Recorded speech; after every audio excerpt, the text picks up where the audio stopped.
I saw a transition. It's working. Hello everyone, and welcome to Roll for Avatar Legends RPG Episode 5. I did this intro once, but I don't know if anybody heard it. Because apparently OBS just imploded and wasn't working right. So people might have just been stuck. People were definitely stuck on the starting screen. They might have been hearing us. I don't know. Could you hear us, chat? I doubt it. I would doubt it.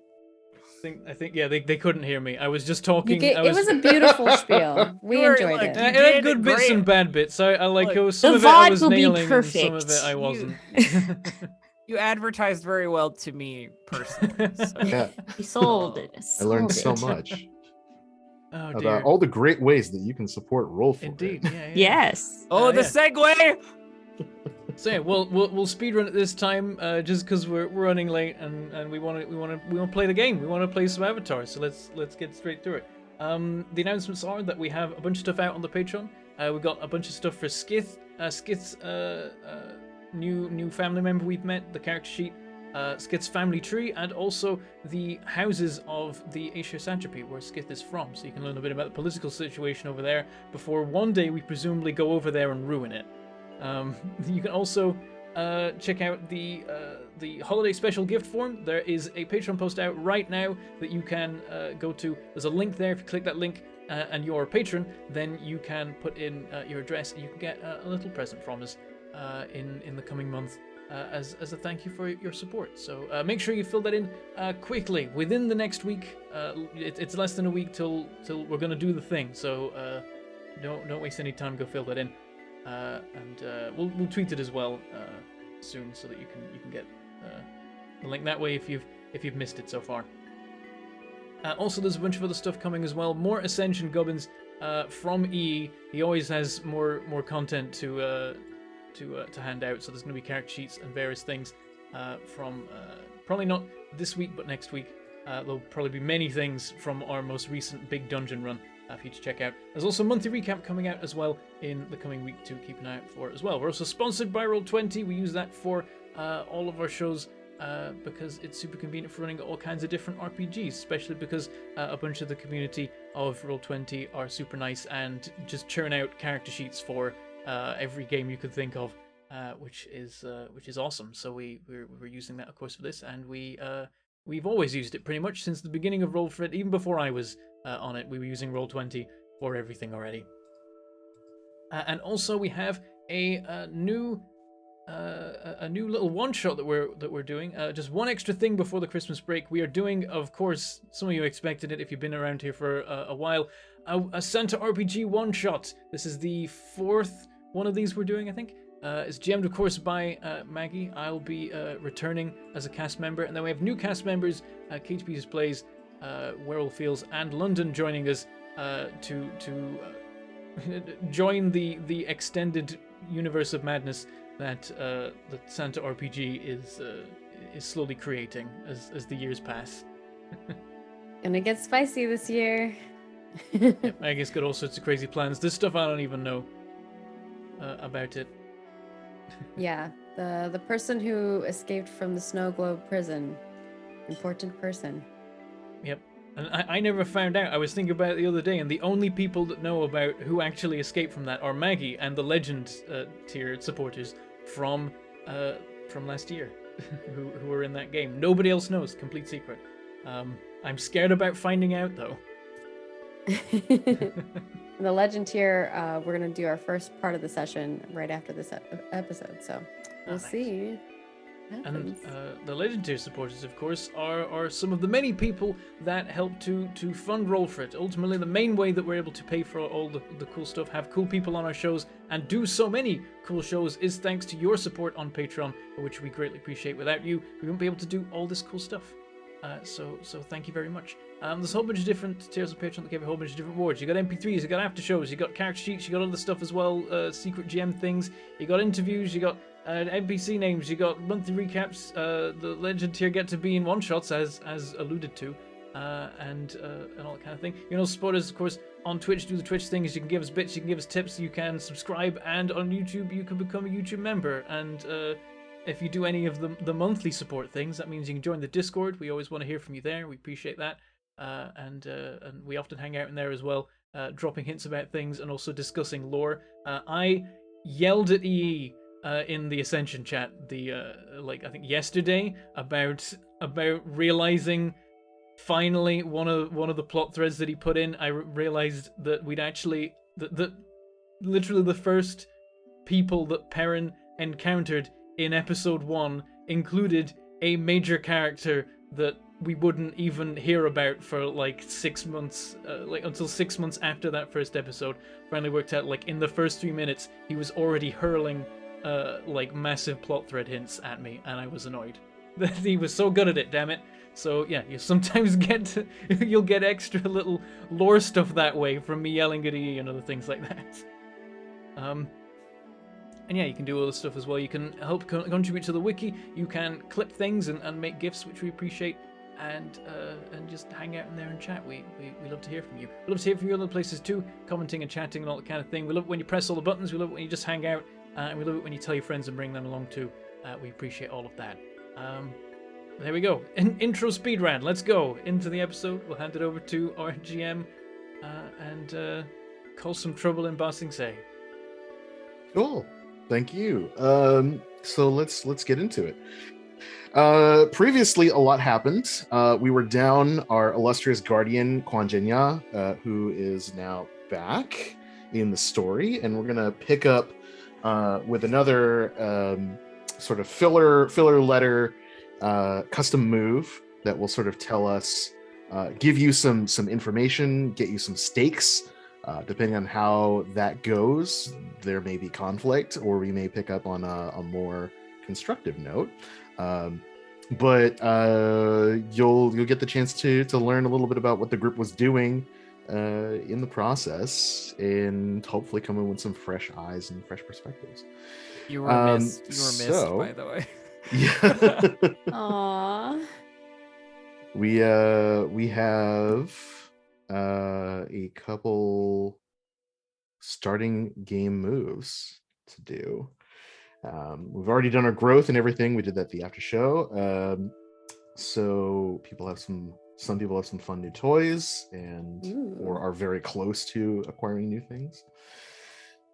So I've written a little thing for Quan. Dear Quan, after the attempt on Justice Chen's life and interrogating the captured Badgermole Society members, as I recall, you decided to do some digging into the Chen family's actions for the next few days. Let's find out what you were able to dig up and how that went. So you're going to clear all your fatigue and reset your balance back to your center, which is probably 0, I think, because your balance, the light's the one that's really been thrown all over the place. I have been going back and forth, but we'll see how it goes for everybody else this time. Me too. What you're going to do is roll plus your focus to represent you going out and doing your spy thing and digging up dirt. And whatever you roll, you have 3 hold. What you're rolling is to find out how stealthy you were about gathering that information. All right. Should I just roll? Yeah, go for it. All right. 2d6 plus your focus. Correct. 7. Okay, so cool. Not a full success, but so you did it. You get information on a 10 plus. You would have kept your hands mostly clean. People would know that you were asking questions, but they would assume it's part of your regular duties because you are an agent of the Chen family. No one's going to really bat an eye at somebody going around and doing some questioning. However, because things are the way they are in Ba Sing Se, and people are a little suspicious and a little on edge, on a 7 to 9, you get the intel you're looking for, but you're made in the process. Someone has sort of picked up on what you're doing, or that information is passed on somewhere. So choose either Song Chen or Minister Li Zhang, who is aware that you are asking questions you probably shouldn't be and places you shouldn't be. I think it'd be cool if it was Song. I think that there was like some tension in a previous scene that this just kind of builds up on which That's I think a is nice good. thread, because Yeah. there was some like, I don't know about this. So now we're kind of burying the needle on that. That's great. Okay, so song knows, you may not know that he knows, but he does know that you're starting to look into things that you were not very interested in before. What's up with that? Where's this sudden interest coming from? If you had rolled a miss, you would have found what you were looking for, but the wrong people also would have found you, and we would start the session with a confrontation between you and someone dangerous. Now that could still happen, just not right away. So what we're going to pick up on is sort of you in the aftermath of gathering that information. So it's been a couple days since the party and the assassination attempt. In that time, the rest of the group has been doing some investigation of their own and their own activities, but you sort of deviated from the group and is like, I got to do this myself. So what we're going to do now is kind of figure out what you spent that time doing, what information you picked up. However you rolled, you can spend your hold now, 1 for 1, to ask me any question about the Chen family and their operations in Bossing Say that you looked into, and I will answer you honestly. I may ask you how you found that information or where you found it, sort of in return. We'll kind of do a little collaborative storytelling. Whatever answers you get, you will also need to choose a condition to mark after spending all of your hold that best represents your feelings in light of these new revelations. In addition, now that you've had some time away from Delight and being a bodyguard, think about how that makes you feel. If you think Delight is probably fine without you, or something along those lines, shift your balance twice towards trust. If you're anxious to get back to checking on Delight, or something along those lines, shift your balance twice towards self-reliance. So the Guardian is all about like protecting people and being suspicious, and also trying to do things that are not just that, because if you're defined entirely by watching over this one person and pampering them and protecting them, can they grow? Can they develop? And what about you? Your whole life is built around them. So we're going to see kind of where that plays out. So let's have you spend that hold. You've got 3 questions about anything you want, basically, about what you're investigating. So what do you want to know? So I guess Kwan's qualm here is that she wants to understand, is this what Song is doing? Is he doing this on his own, or is there someone manipulating him into doing this? Okay, yes. Great question. I think based on what you're seeing and finding, because you have free reign over the whole city. You can go anywhere, you can be anywhere. Based on what you've seen and heard from your contacts and what you've seen with your own eyes, it's pretty clear that this is something that Song is doing of his own volition. He is working with these people, with Minister Li Jiang and the Fire Nation, because he thinks he's doing like a good thing or the right thing. There is no evidence that someone else is like, yes, but if you sided with me, I will give you riches untold, or whatever. Like, there's no, it's very much like, oh, this guy believes it. All right. Secondary to that, then, oof, that's a doozy. What is he plotting with the Fire Nation? What do I need to like be on the lookout for in regards to that? Yeah. Okay. So, he is what the Badger Moles told you is true. He is selling stuff. He is selling armaments to the Fire Nation, and their scheme of like trying to pacify the population with the Ruby Jasmine is also true. Like, that's still being grown. As far as you can tell, like, production is not stopped on that. There, a bunch of posters went up and people got kind of suspicious in like a big part of the lower ring, as you heard. But that's just, the lower ring is huge, and it obviously hasn't spread to like the rest of the city per se, but like it's still like people are talking about it, but that hasn't stopped the production of the ruby jasmine. The weaponry is like a mixture of things. It seems like they're incorporating some Fire Nation designs, things like crossbows, and like blades and things like that, made kind of with local styles. Like, oh, we have access to resources or minerals or materials that you wouldn't. So there's sort of a mundane element. The more dangerous thing is you have found, we're just going to drop a bombshell. It's something I came up with kind of in the interim. They're developing armor, a specialized suit of armor that operates off of like pneumatic pistons and stuff, things that you've never seen. Like basically it looks like giant metal, like someone straps into this giant metal suit of plates with like pipes and gears and stuff and pumps and stuff coming out of the shoulders and the back. And they're a space marine. Ka-chunk, ka-chunk, psh, right?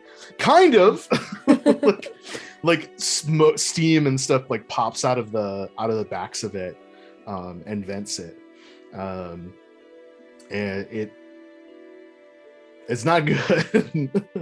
They're working on this advanced body armor, and because it is made entirely of metal, the earthbenders can't do anything to it.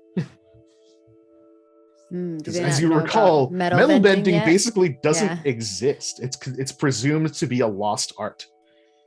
And so the whole thing was like, oh well, we can pacify the population. We just have to get through the walls first. Well, how are we going to get past the earthbenders? By making body armor we can put soldiers in that you can't do anything to.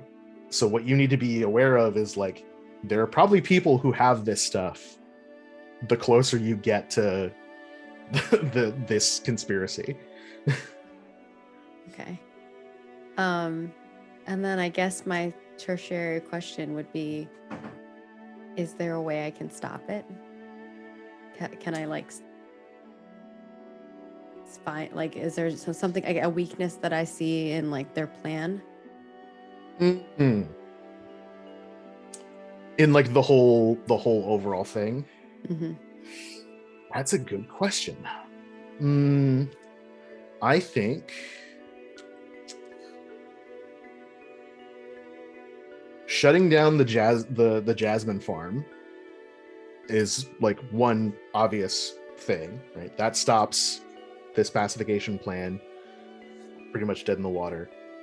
The weapons, a lot of them have already been sold, the more mundane stuff, and traded back and forth.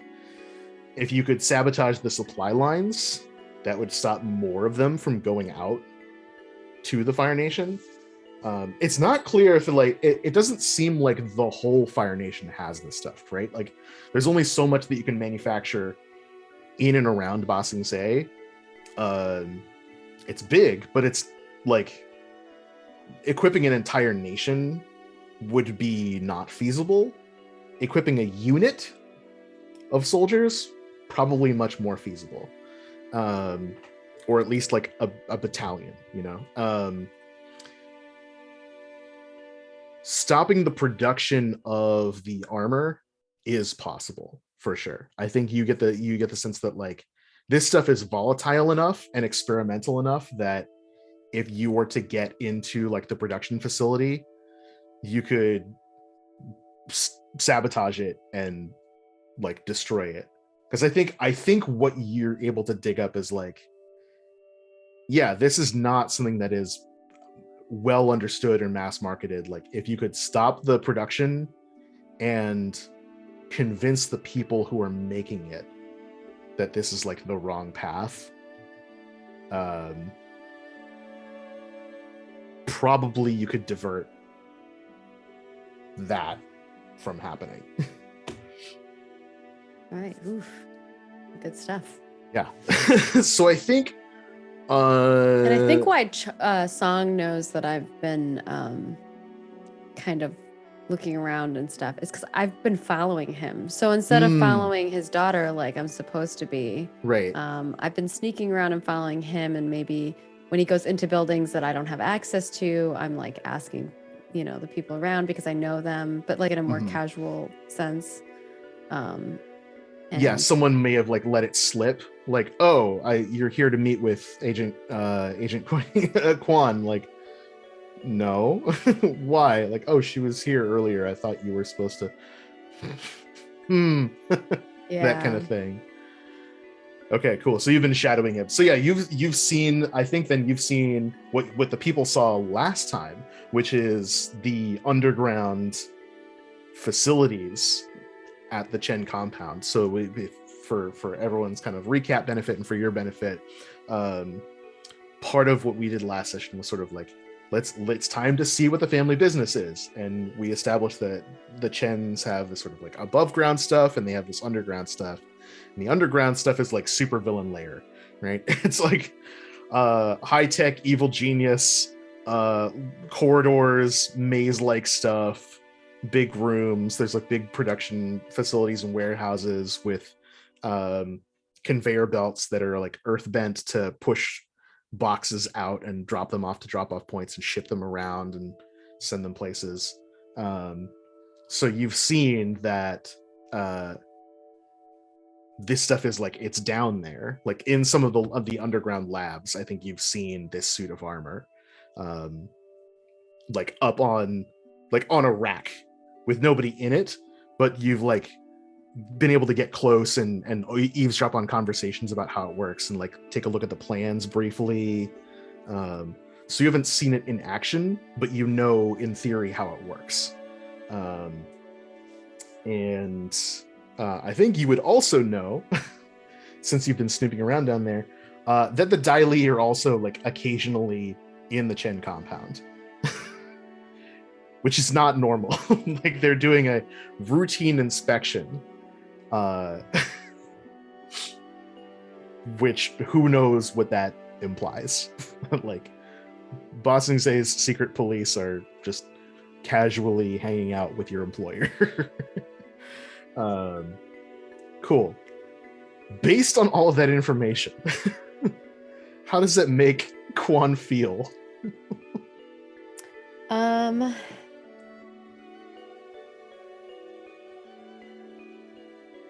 I think she feels I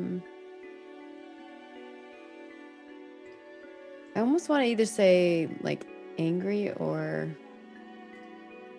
foolish to some extent.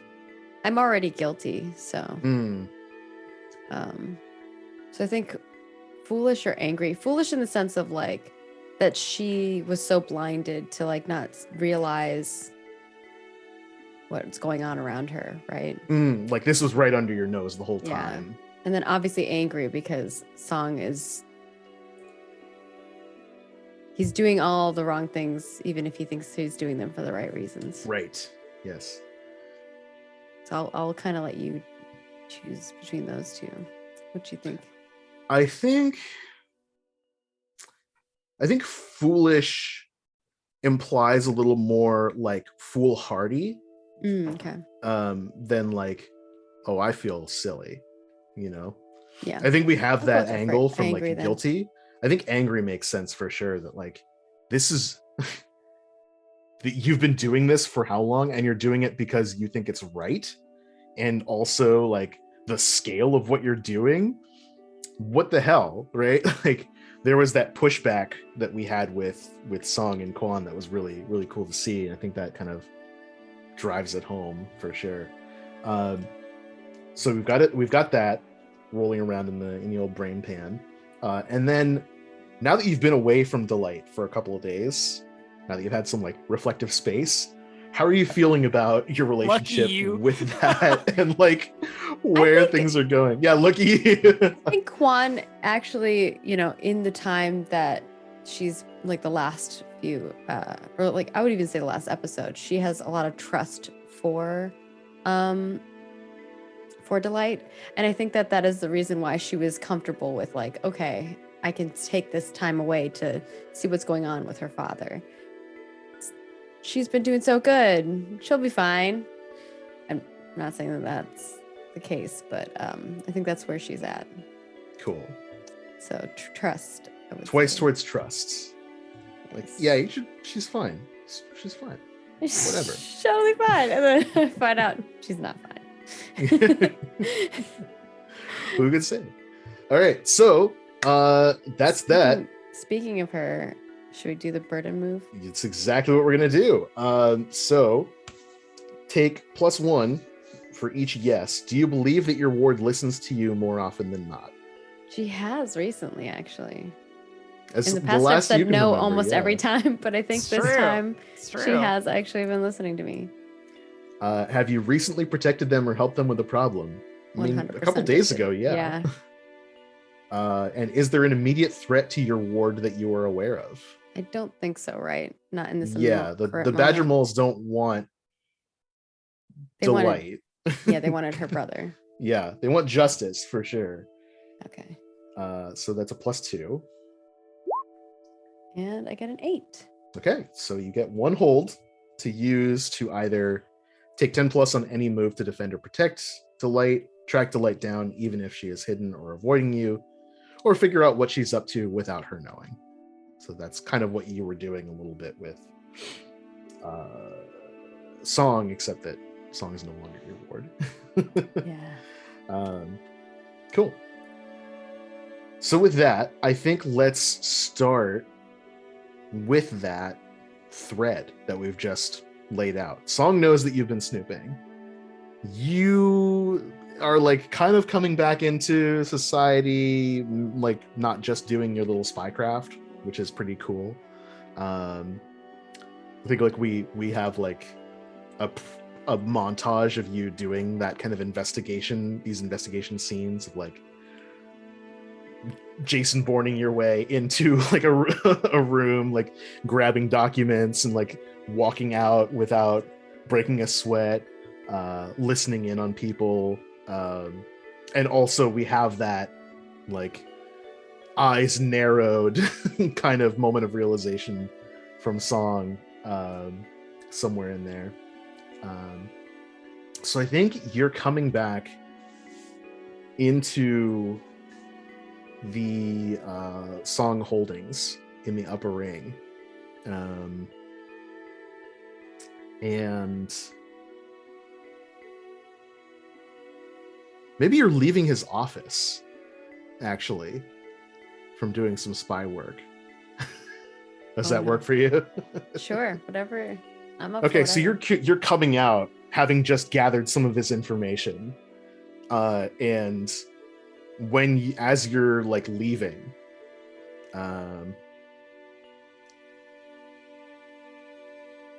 let's see how this plans out. Actually, you're in the office. The door is opening. The only person who would be coming into the office is Song. What do you do? I sit down in the chair. Perfect. The doors open. It's a nice slow shot. Not his chair, like the chair that is like across from it. across from him. Yeah. Okay. I just want to make that clear. Not his I was chair. like, okay, we're doing this. This is I was great. thinking like that's a hell of a power move. Right, exactly. I was ready for Oh, it. I was excited. No, I This is don't. still Girl good. boss. This is still good. So you're there, right? Just sitting there. I was like, wait, I saw all your guys' faces. Like, I think they think I'm sitting in his chair. No. Across from this desk. Yeah. And he just sort of like stops for a moment and acknowledges that you're in his office when he's not there, but you're waiting expectantly.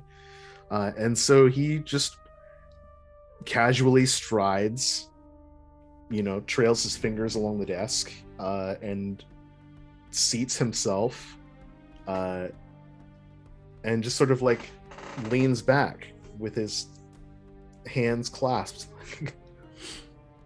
Quan will wait until he directs conversation, but just sits quietly and kind of is like watching him. The two of you have this moment of just sizing each other up long and carefully. Are you like studying his behavior? Yeah, a little Yeah. bit. But I think that's a suspicious mind moment. Go ahead and roll with your focus. All right. And I get. Okay, no, I don't get a minus to that. And that is with my focus. Yep. An 8. Okay. Can So hold while you're well. having this chat, you can spend one hold to ask me as the GM a question from the list, like, are you telling the truth? What are you truly feeling? What do you really want right now? What are you worried about? And what are you about to do? And I will answer you honestly. So you don't have to spend it right now, but like somewhere in this conversation, you can drop one of those questions. Okay. So he finally speaks. What can I do for you, agent? Well, I was waiting for you.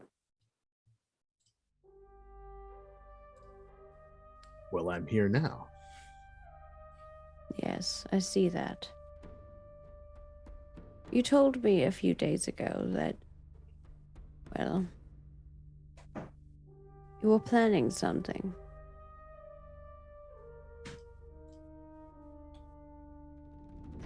He gestures for you to go on. Like,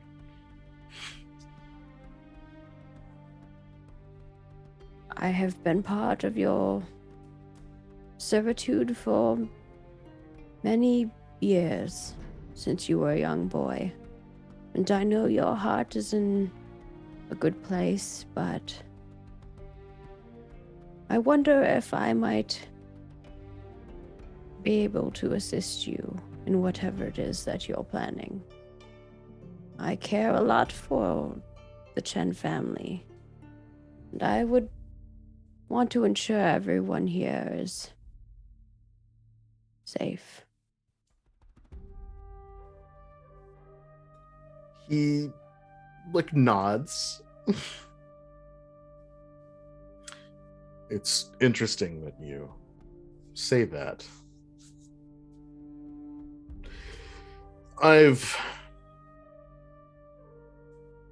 Quan, you've known us for many years. It would be foolish to assume I do not know what is happening under my own roof.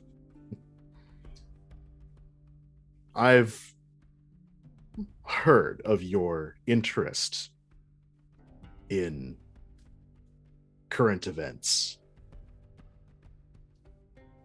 Well, of So when you course. say that you want to help, that causes me to raise an eyebrow. Why so? Have I Only not? because I had not heard you express any interest before. Surely there must be something that is spurning you to action now. Well, of course. Is it not clear? It was not even one night ago that there was an assassination attempt on justice, and perhaps even the light could have been harmed in that. Whatever you and your family are into, I'm here, and it is going to be part of my life. I would expect that you would want someone who is here to protect your family to know what they are getting themselves into. Nice. How am I to protect Delight if I don't know what might be coming her way? Yeah. That feels like a move. Feels like a move. I want to say, I don't think I was going to say trick. And then you were like, well, hang on. Like, you want me to keep your daughter safe, right? That feels like a plead. You know, like he does care about what you think one way or another. Like, he may be like suspicious of you and a little miffed, but I think, yeah, go ahead and roll with harmony. Right. 9. Okay. He needs something more. evidence that this is the right course, guidance in making the right choices, or resources to aid before he can act, I will tell you what he needs. I think he needs like you're all in on this, basically. Like, Juan,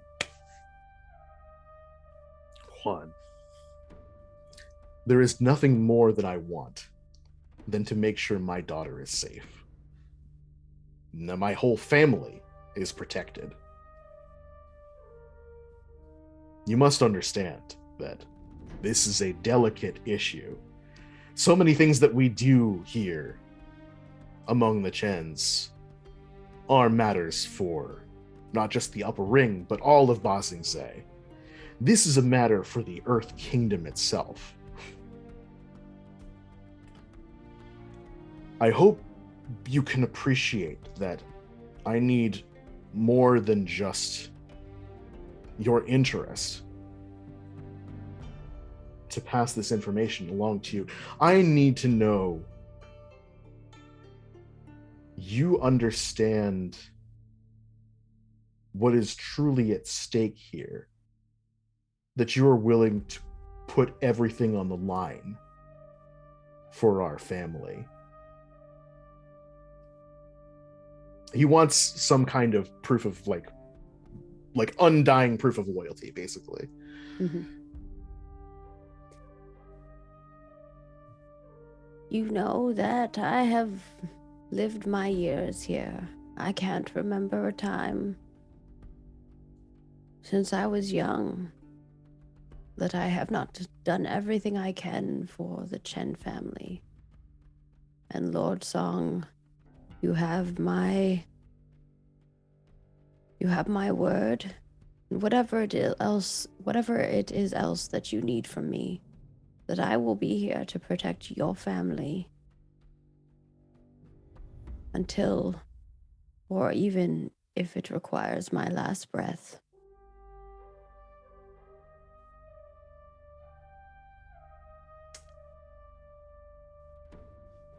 Show me. I think he gestures to, what is it that you carry that reminds you of your sister? It's a jade it's a necklace with a little jade stone bonsai sleeves in it. Yeah. That's like in the shape of some kind of like shell. Yeah. So it's this little jade necklace, right? And so we have like I think he points to the necklace, and we have a brief flashback of what that means to you. So this represents your youngest sister who died, right? Yeah. I don't think we've ever talked about this. We on have camera. not on camera. So let's see this moment. How did you get this necklace? This necklace belonged to my younger sister named Digenia. And I guess you see this scene where Quan is probably, maybe like 10 years old, and her older brother is probably, 18 or so. He is wearing like full on like Fire Nation armor, and he's like holding Dai by like the head of her hair. And he's like got flame in his hand, and he just runs it straight across her throat and beheads her. And the necklace just kind of falls to the ground and trickles naturally into the blood. Yeah. And we like in the moment, like we know this is your brother. Like there's some dialogue that establishes that, like, you can't do this or whatnot. Yeah, you just, like, I don't care. Hear like pleading with him, and Han decides to do it anyway. He does it, yeah. So, like, you pick the necklace up, and it flashes back to the present, where we see the necklace around your neck. And Song like is still pointing at it, and he gestures with 2 fingers to like pass it, and he says, I know what happened, and I have heard the tale, and I understand the pain and the suffering. But if you are to go with us down this road to embrace what must be done to protect the Chen family, you must leave behind that old life that is holding you down and embrace ours. I think this is where I'm going to use my suspicious mind hold. Yeah. And say,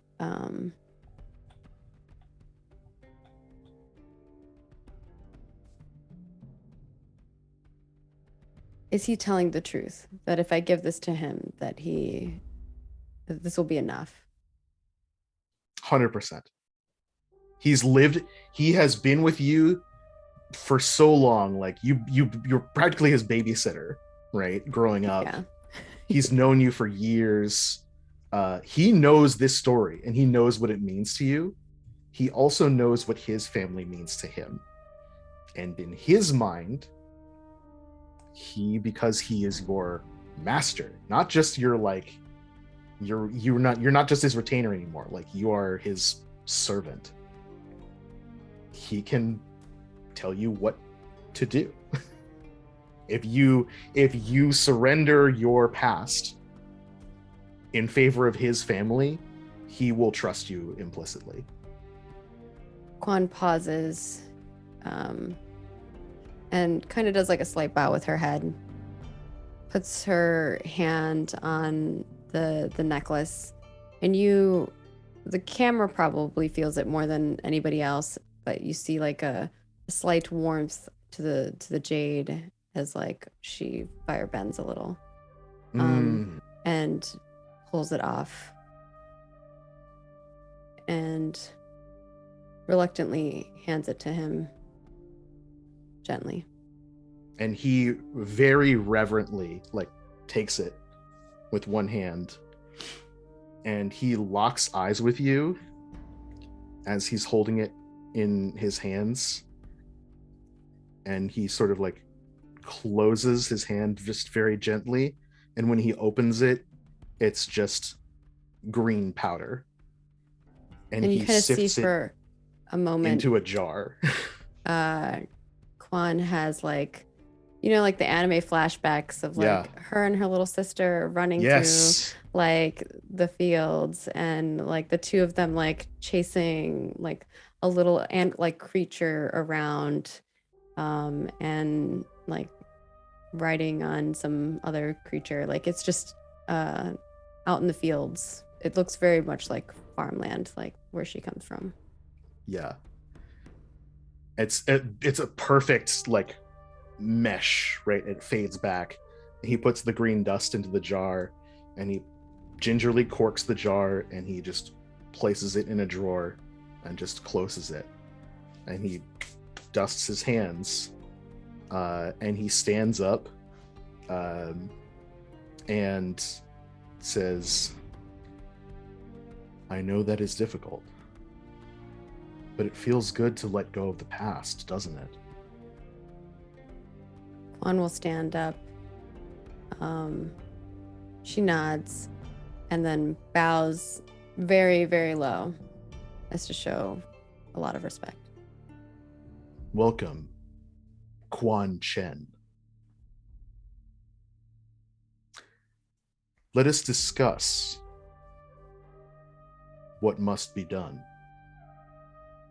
She nods and follows him. Let's cut back to the rest of the crew. Shit! Oh, so much drama. Oh! I'm excited to find out what pickle you all got into. I'm over here like, I trust the light. She's fine. Welcome Fine, to it's fine. welcome to the It's family, fine. Quan. Yeah. Yay, but also, oh no. When last we left the rest of the companions, you were in a cave fighting a lot of people. What did you do in the aftermath? Well, the last time we saw you, you were all like coming together after running off the city guard from the Badger Mole encampment. We just captured Ranrui, so Ranrui was trapped up to his neck in rock. Yes. Yep. We had him dead to rights. Exactly. Yeah. What do you do? Jan was doing was just like pulling up bits of earth and just like making sure he's held in place. What did I miss? Did we get him? We got him. Everybody else ran, right? Like the city guards got driven out, like back up the stairs however they came down here. The injured and the medical attendants for the Badger Moles like managed to flee down some other side tunnels, so they're who knows where. The other guards that Chi was able to distract are lost in those caves somewhere off to the other side. So yeah, it's just this empty settlement in a cave surrounded by glowing crystals. Delight is sorry, go ahead. Is it just the three of us and Ranrui, or is anyone else still there? The three of you, Ranrui and Commander Chen. Okay, he's there too. All right. Delight is too busy marveling over the leftover glue bomb that she fired. She's like walked over to where it landed and she's like, oh yes, it worked out so well, like just obsessing over it until somebody sort of distracts her, I guess.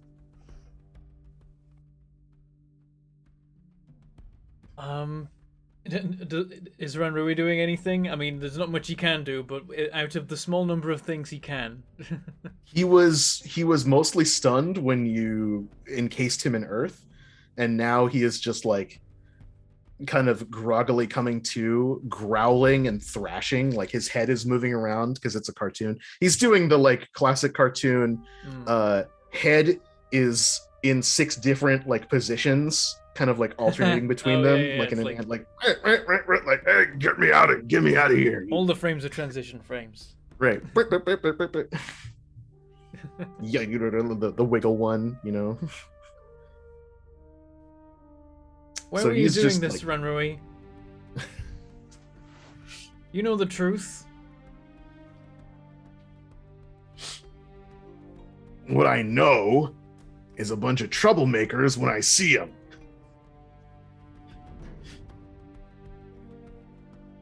These badger moles, whoa, high and mighty, crawling out of the sewers, running around like rats in my streets, causing problems. It's about time we took the fight to them. And it would have gotten a good shot at it if it weren't for the 3 of you and your meddling.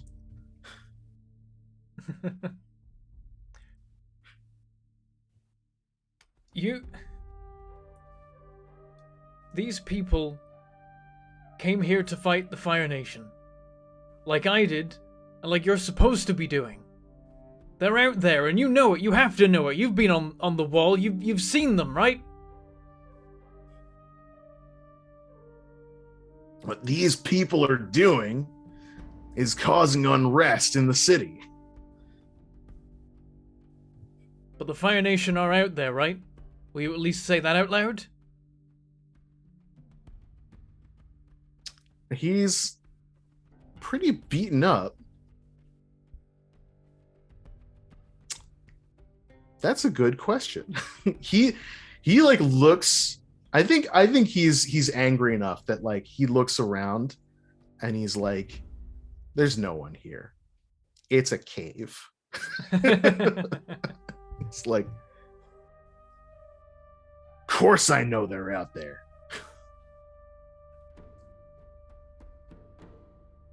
Then why doesn't anybody else? To keep the rabble in line. It's not hard, Gian. This is why you could never make it in the Guard. Couldn't make it in the military either. You're so bad at following orders.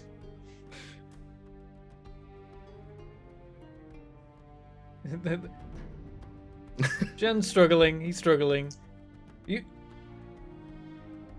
Surely it's better that people know, so that the city can be ready. Look, those walls, they can't hold forever, right? Especially not if everyone inside them is acting like it's fine.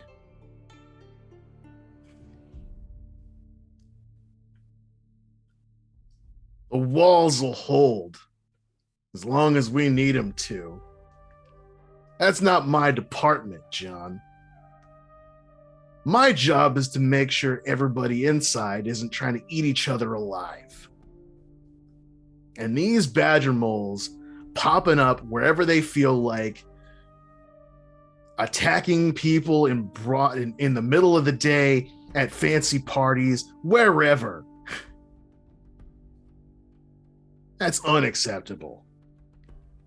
I don't care what your political beliefs are. I keep the peace. That's my job. Well, how do you know people inside the city aren't helping the Fire Nation? If nobody else knows that's a danger, that can happen, no one's gonna realize. The Fire Nation, they could already be in here. They could already have people in the city, and you're busy chasing people that are trying to bring the truth out, that are just trying to tell people about the danger. What about the people that are the danger? He scoffs. Like, the Fire Nation inside bossing say, they barely broke through the walls. You think somebody could just waltz in here and tear the whole thing down brick by brick from inside it? We jump cut back to the Song compound where Quan and Song are like walking through the halls, and there's like straight up like Fire Nation insignia on like a handful of papers or something like that he's showing Quan. We jump cut back. So that's the animation over his dialogue, like halfway through it cuts over. It cuts back to him. But you mentioned that, and like there is a like he's like, no, that would never happen. Mostly because if it did, it would imply that he failed or he messed up somehow. And he doesn't want to admit that. So like you see like, oh, you hit him in a way that he wasn't expecting. What do you do?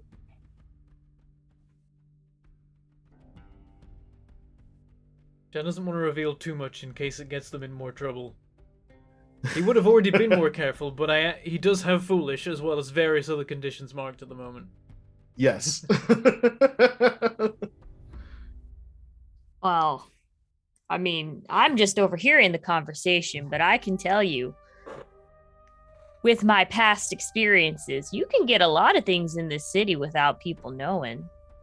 And how do you tell a firebender from any other bender? If they don't use their powers, can you really tell? They could be in the walls right now. Oh, you can tell. They got an air about them. Those firebenders with their noses up in the air, thinking they look down on everyone like they're the spirit's gift to the whole world. Makes me sick. Well, but then you're a firebender then, right? Because as far as I've seen, that's how you've been acting. Especially to my buddy over here, Quan. Full anime anger. Like the vein pops out of the forehead, like the head just goes like you insolent little why I oughta when I get my hands on you. I'll ask for Susu really quick and just come over with like a marker and just like put a happy face on them. There you go.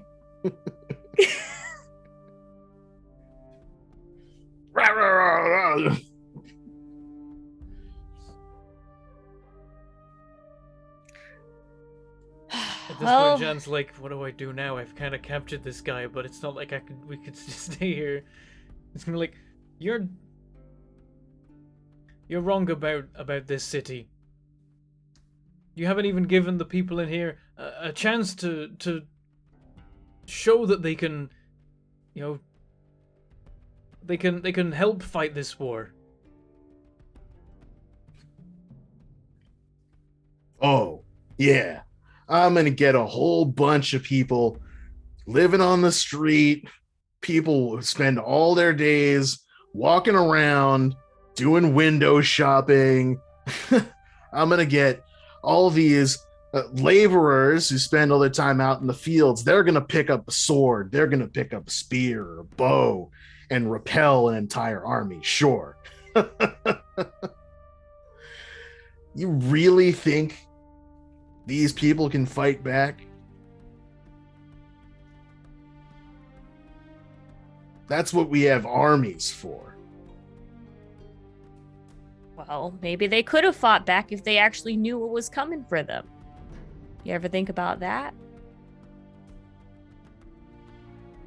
If they Like, other knew than- what was coming, there'd be chaos in the streets. You really think your people don't unify? You don't think they believe in the Earth Nation enough? That they wouldn't, when they have an all-consuming fire coming to them, that they wouldn't solidify together as a solid rock to repel it? Is your faith so little in this nation?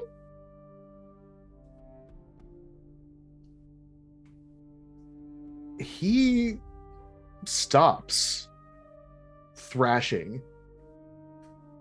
I think like you really like there's a moment of something, right? I think he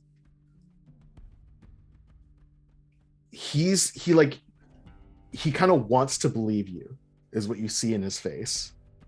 But you also see the look of someone who's like been down the party line for so long that if they back up now, they have to admit that they've been wrong for this long. That like maybe this wasn't the whole thing, the right way to go. And he's too stubborn to do that. So he like I think just responds like the point is the people don't know what's best for them. Even if they knew what was coming, there'd still be panic and chaos, and they'd be eating each other alive. There'd be panic about where to go and what to do. Everyone would be fighting over supplies and goods and where are they gonna hide and put me in the inner walls. Everything would be crammed to the gills everywhere. We don't have the people for that. We got to make sure it's for their own good.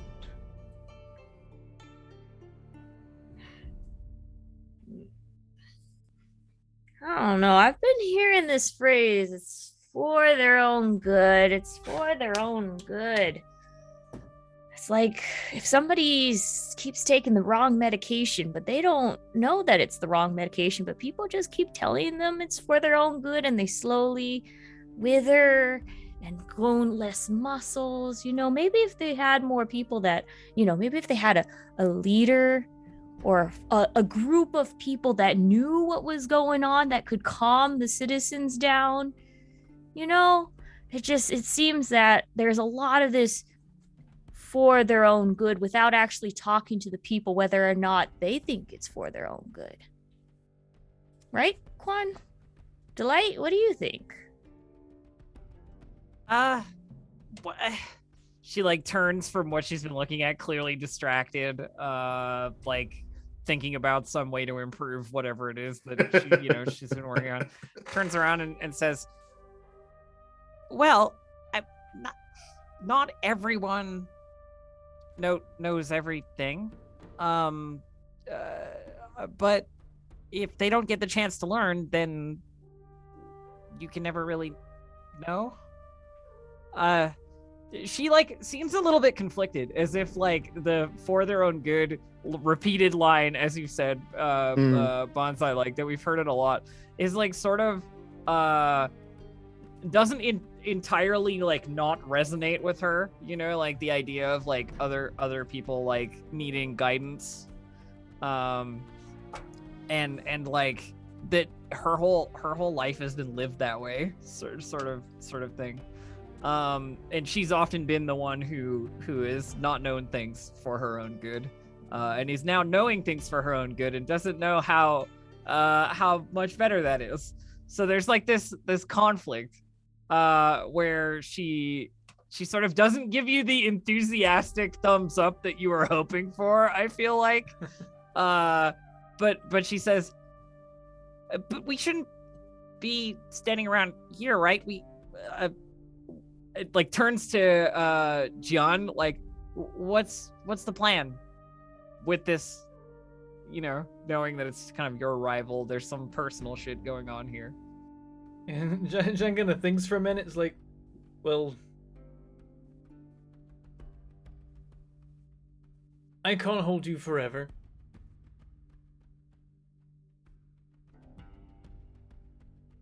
But I can at least... I can make an impression. I don't think the people in charge here care about what's for the Earth Nation's good. I think they care about what's for their own good. And maybe that's all you care about as well. And what's best for them and for you is that everyone just stays calm and you get to keep on being in charge right up until the moment that the Fire Nation break down the walls. I think what's really good for everyone is that they have a chance to know the truth, decide for themselves, and then maybe they'll decide to actually take the fight to the Fire Nation. There's villages and towns and cities out there that have fallen and that need our help and that need the Earth Kingdom to work together. But you don't believe in the Earth Kingdom. You don't have faith in them. You only have faith in yourself. So I'm going to take you down a peg.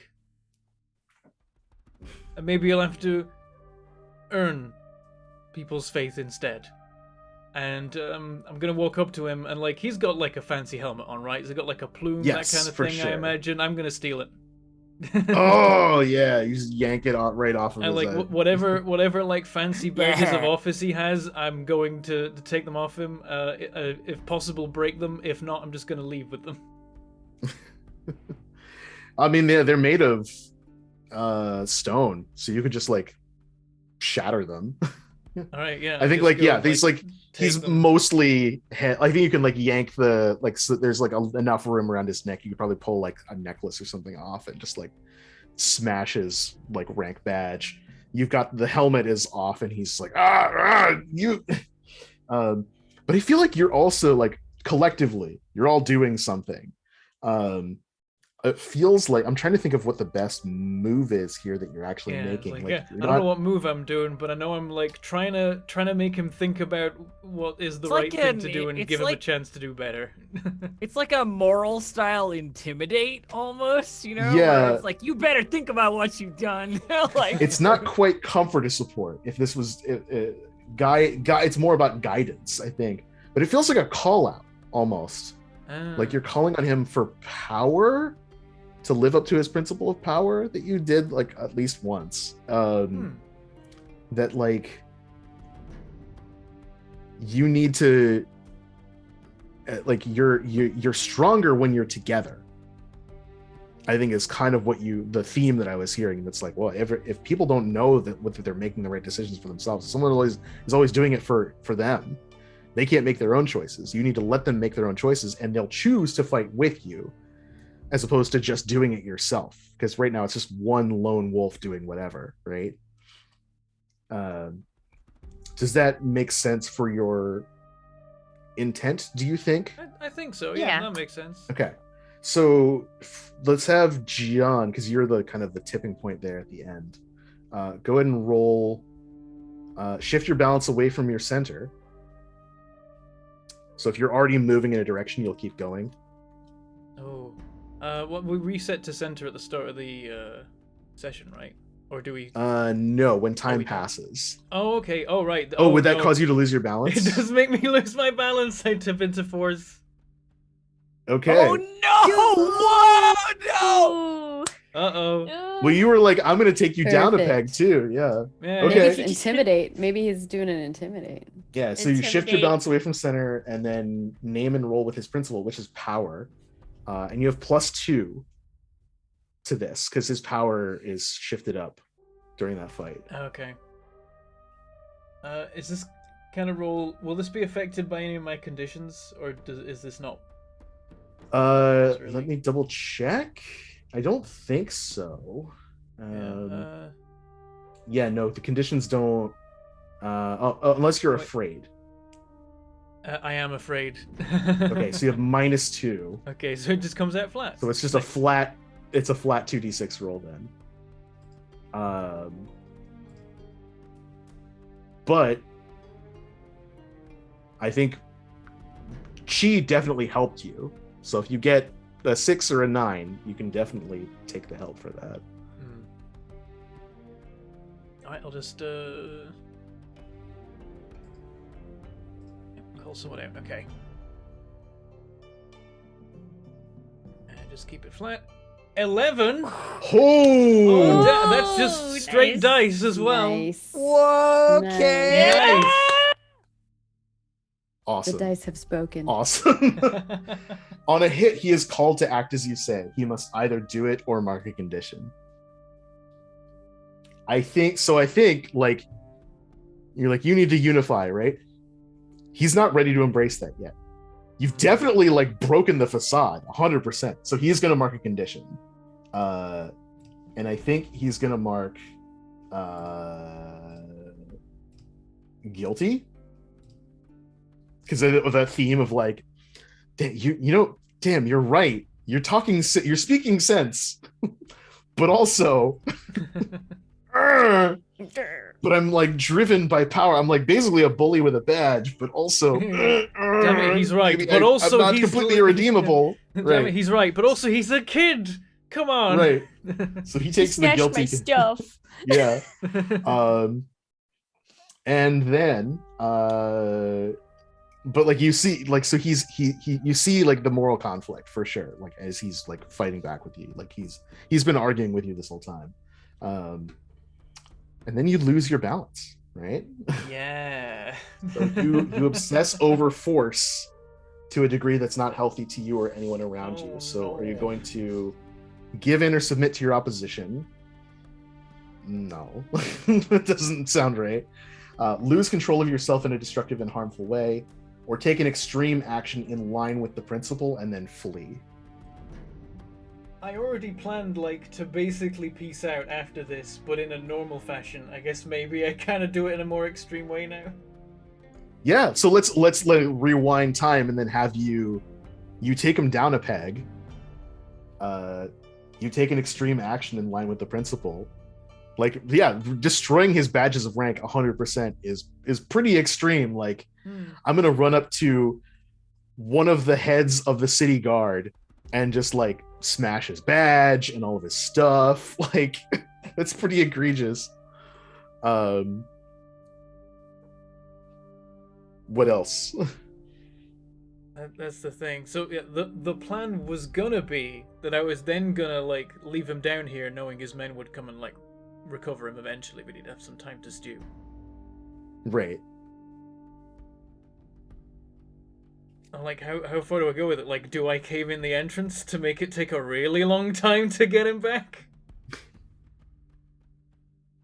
You could. Yeah, let's go with that. I'm gonna say, all right, I think we'll leave you to stew for a while, and you can. Yes, that's the phrase I was looking for. And maybe you'll change your mind. I don't know if you will though. Either way, I'm gonna keep fighting. And I just storm out. Yeah. Whether or not people follow me. Oh, was that our only way out? Well, I haven't collapsed it yet because you guys are in there. Oh, I no, won't okay, collapse sorry. it if you guys are in there. But otherwise, I totally will. You do your dramatic exit, presuming everyone follows you. I mean, I like Delight Yes? is immediately like, yeah, okay, sure. Are all the other soldiers and stuff out?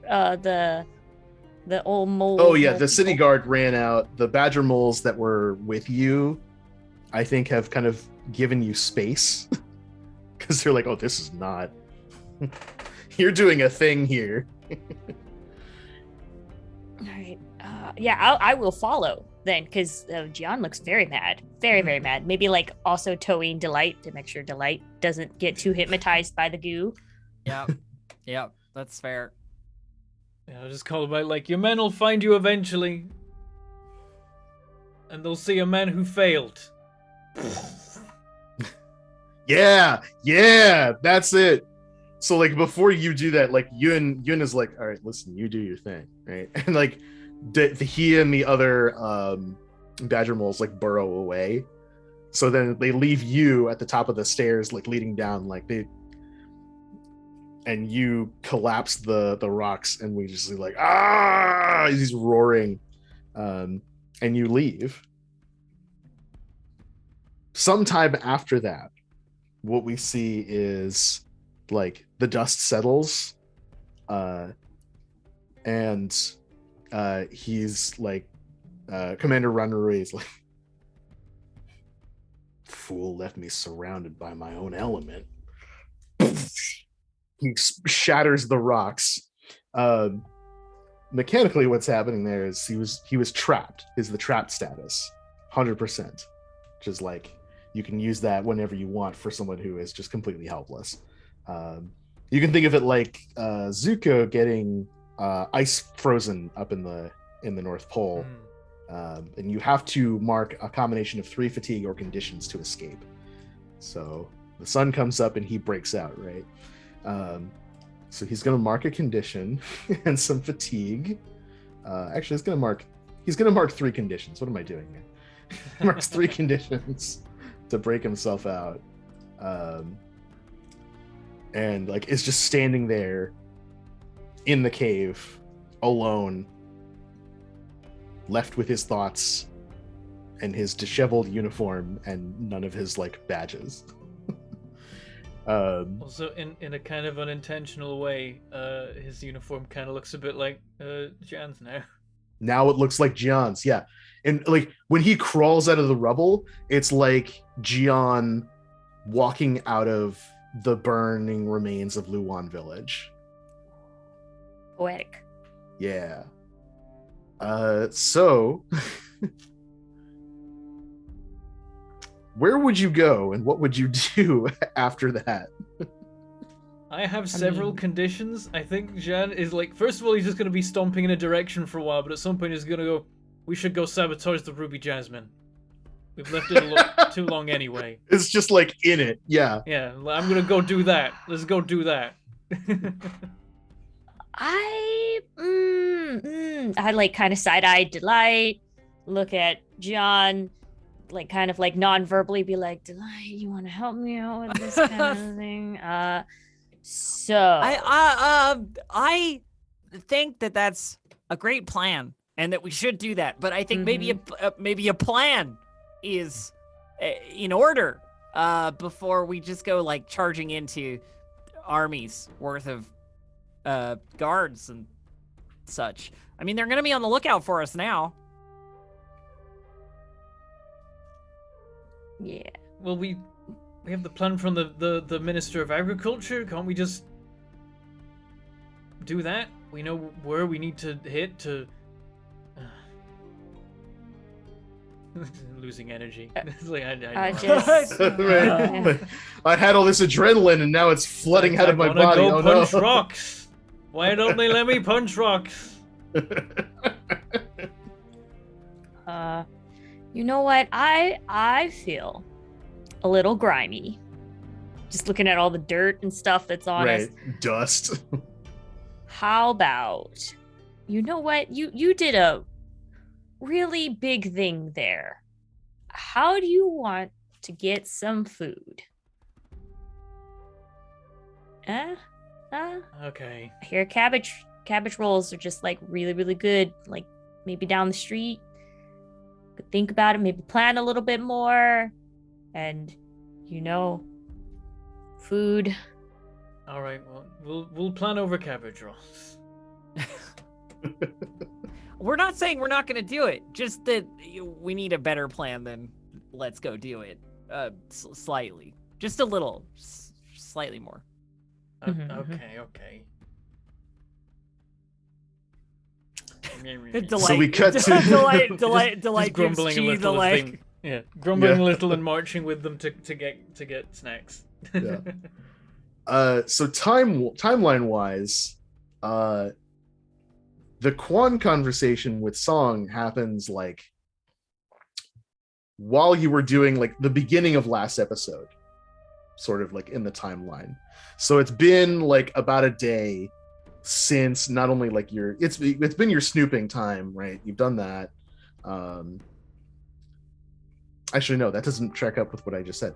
So you were doing your snooping while everyone else was doing their own snooping stuff. So I think now like you're coming out of your conversations with Song Chen, and you're basically like free to do what you want at this point, or like he no longer has use for you. I think what you were talking about was he lets you in kind of on the details, like, so here's the operation. We're arming the Fire Nation. Because they appreciate our expertise, we're going to be providing them with this. Kind of recaps a lot of what you had already dug up. But I think is like, we have supervisors from the Dai Li who are making sure that everything is above board.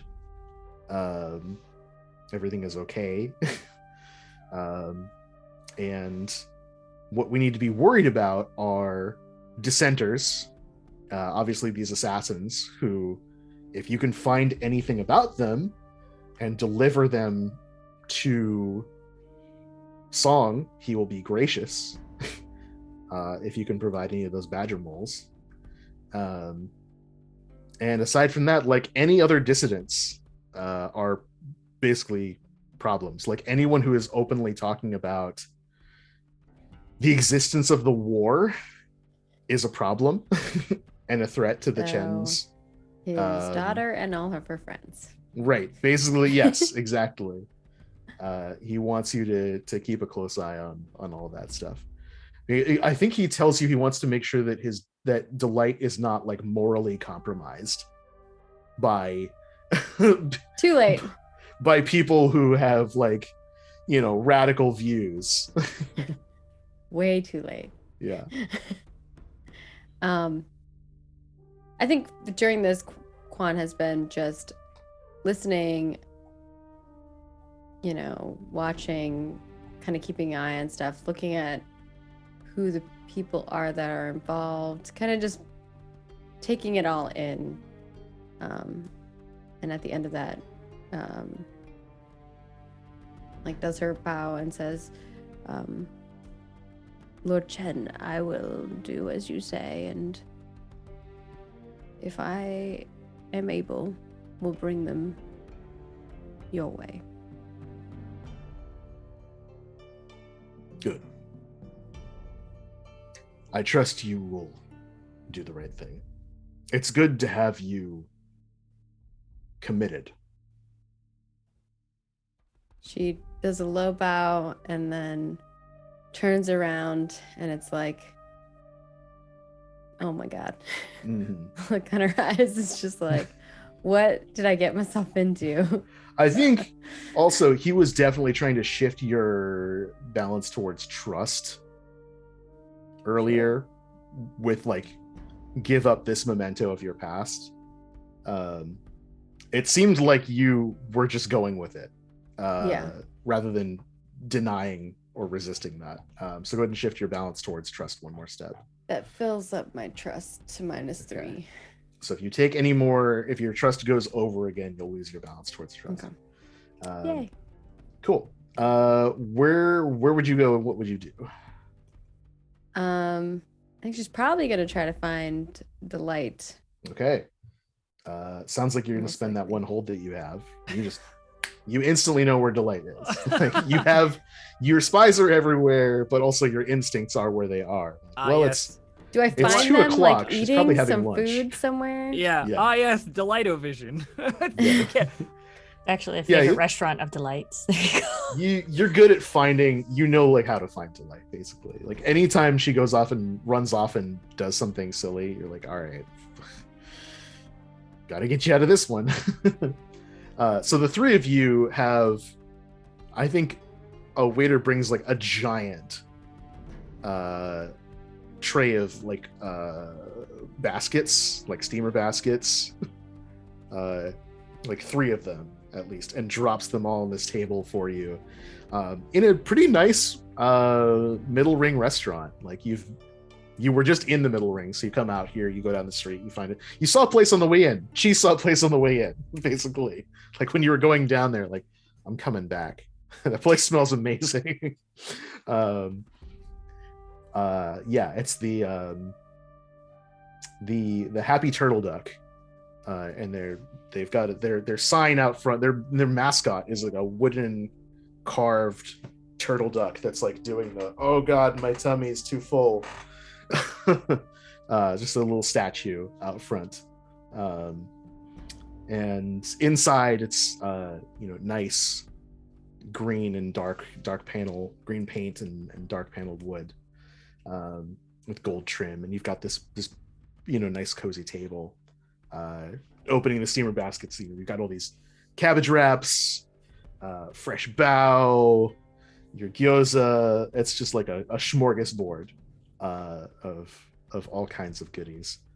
And as you're tucking in, Quan enters the restaurant and is like, "Oh, you're over there." She like walks with authority towards the table and It just sits strides down. in. Everyone makes room for you. The waiters are like, "Nope, 3-foot wide berth."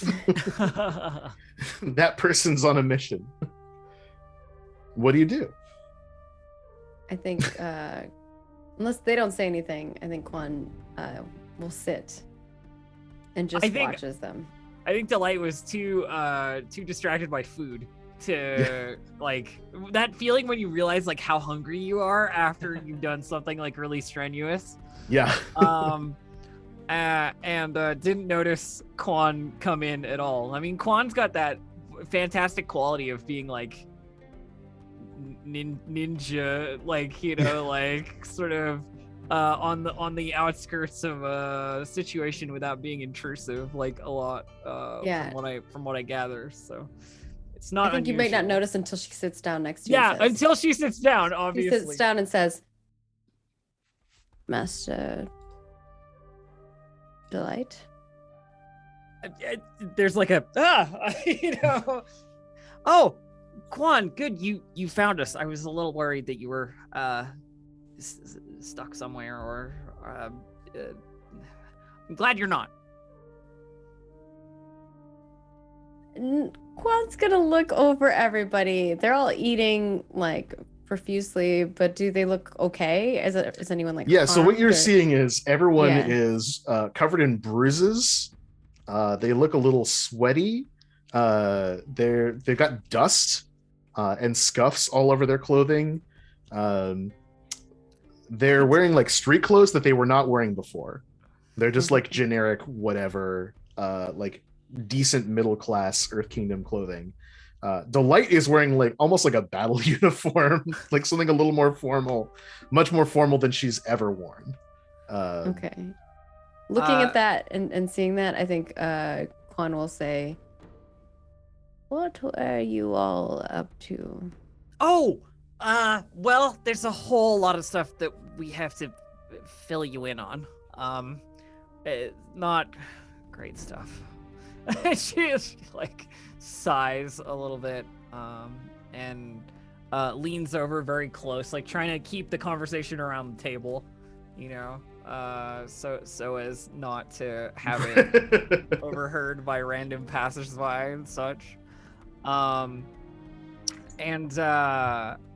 says, so there's a whole thing with my family, as you might know, but it gets worse.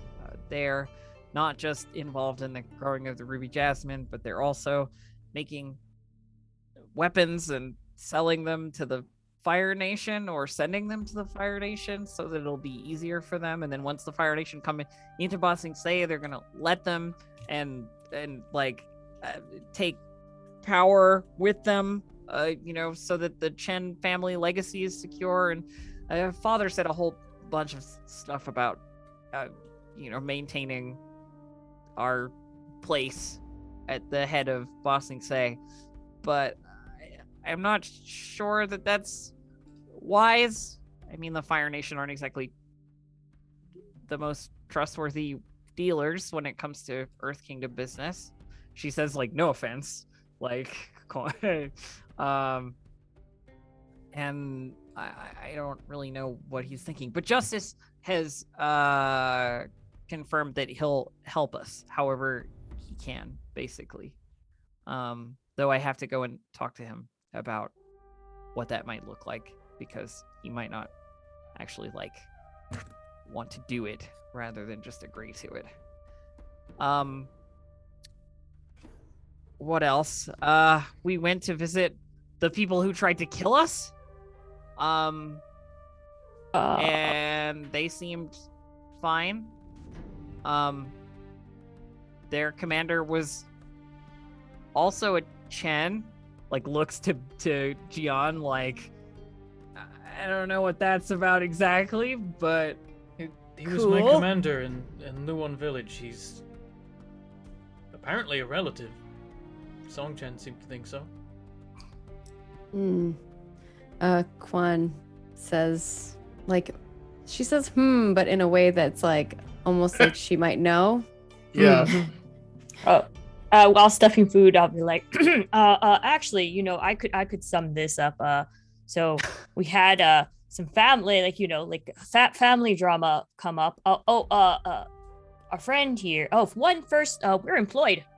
We got a job, so congratulate us. We are now job, but also yes, his old boss, wink wink, kind of like in case other people are looking around. We met his old boss doing a scenic route, looking around the city. We took a scenic path. We had 2 tour guides they took us around. We discovered his old boss, thought he was retired, not actually retired. And we had, then we had a sudden business meeting with a rival company. The rival company came in, but we argued our arguments very strongly and grounded our beliefs.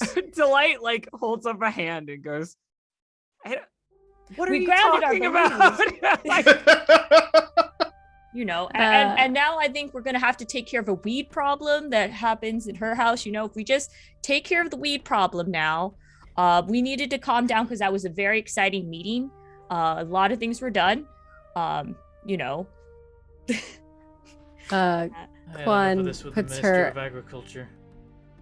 puts her hand on Delight's shoulder and says, I think I understand what she is saying.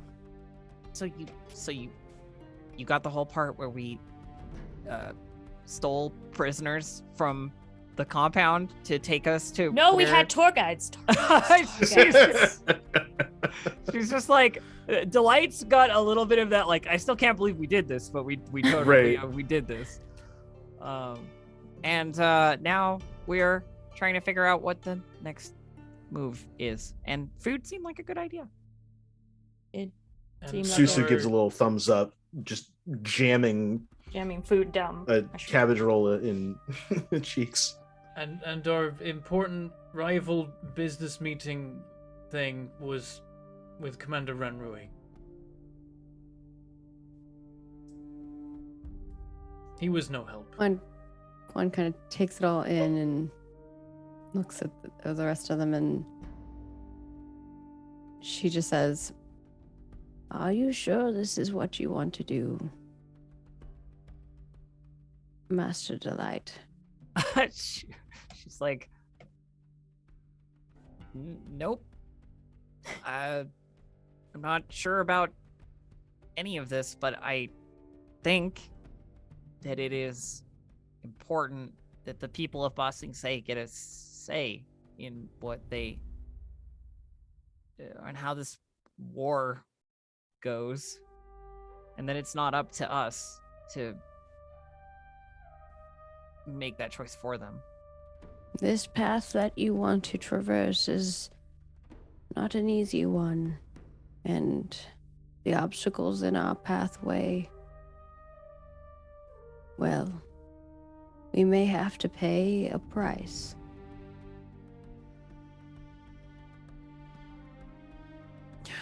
I mean, there's prices to pay either way. Gotta live with yourself at the end of the day, whatever it is that needs to be done. At least as far as I can see.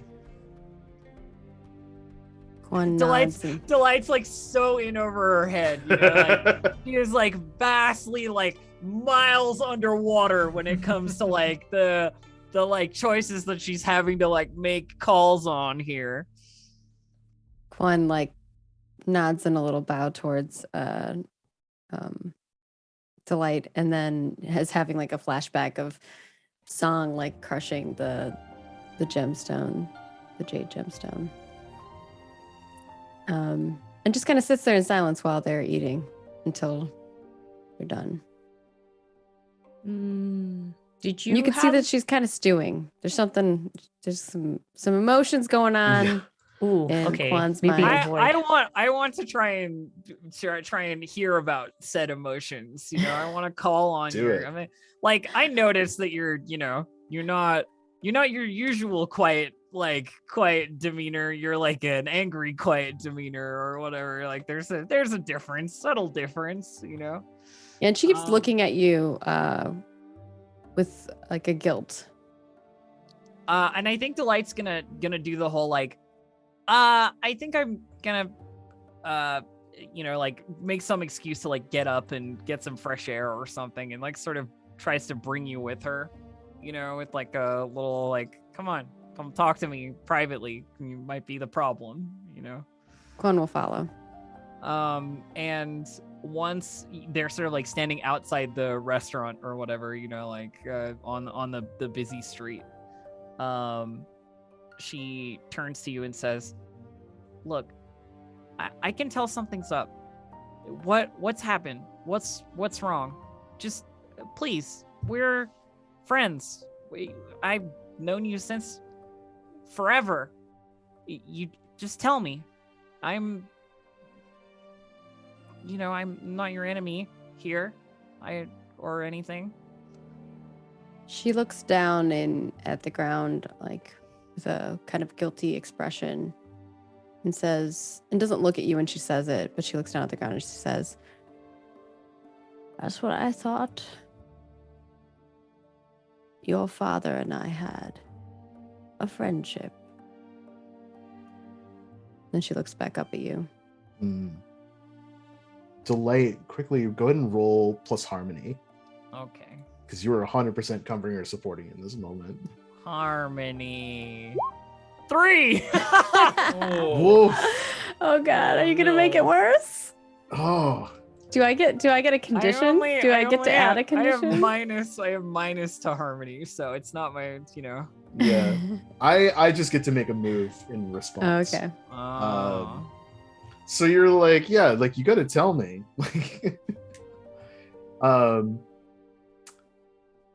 Have you seen Quan like this ever? Like emotional.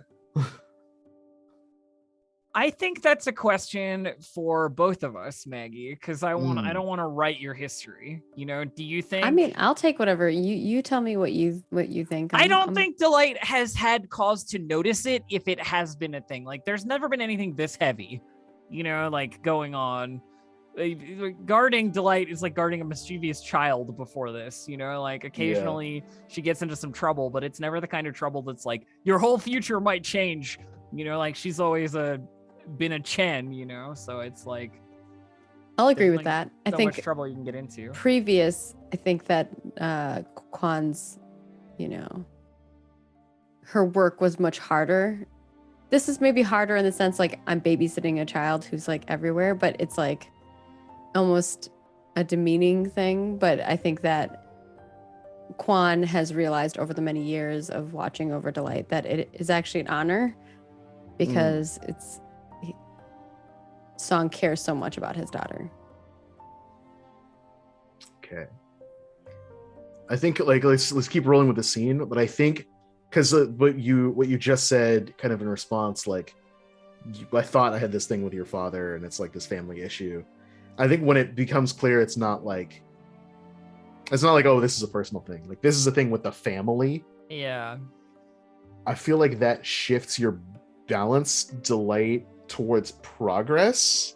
Okay, maybe not towards tradition for sure. That's like I wonder in this moment if like it makes you question the way things are done. Well, I mean, I think in this moment, probably if it's like, you know, Kwan doesn't open up, there's just like a little bit of like a, you know, yeah, it's about like how I feel about the family and kind of a vibe to it. Then well, it's more like you were saying we're friends, and then Kwan is like, yeah, I thought me and your father were friends. Yeah. Exactly. That's the conversation that's happening here. I don't want to shift your balance. I think that's boring. I'm gonna X myself. All it's right. like I think it's like not as good as just like, yeah, this is, I think what you're seeing is a part of just a side of Kwan that like you just don't get to see in your day-to-day. Like this is one of the few times you're talking as friends and not just like I am that's what it is. It's like you're not just talking as I'm a service to you versus right. I mean, like I'm your friend. I feel like the absolute response from Delight at that point would probably be just like you know, because it's like I thought I had that with your father, right? And she'd say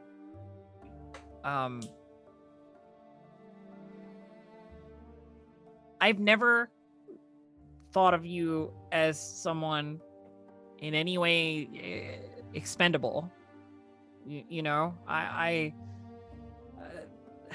don't know how to reassure you, you know, like that we are friends and that it is a thing, and that you might have thought you had that, but you do have that with me, and I'll listen to you, you know. I want to know what you think.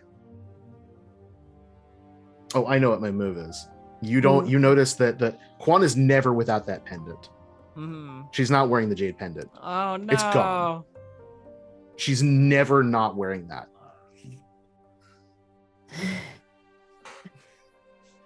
I think, you know, Delight notices, but I don't think she's gonna say anything about that because it's like a little personal.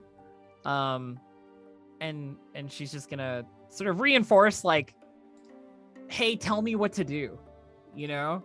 Like she's opening herself up to like being directed here in private by Kwan, you know? Like she is deeply in over her head, and you see this like to a massive extent, you know? Like she's like appealing to a higher authority, like appealing to her wiser older friend, you know, to like help her out here.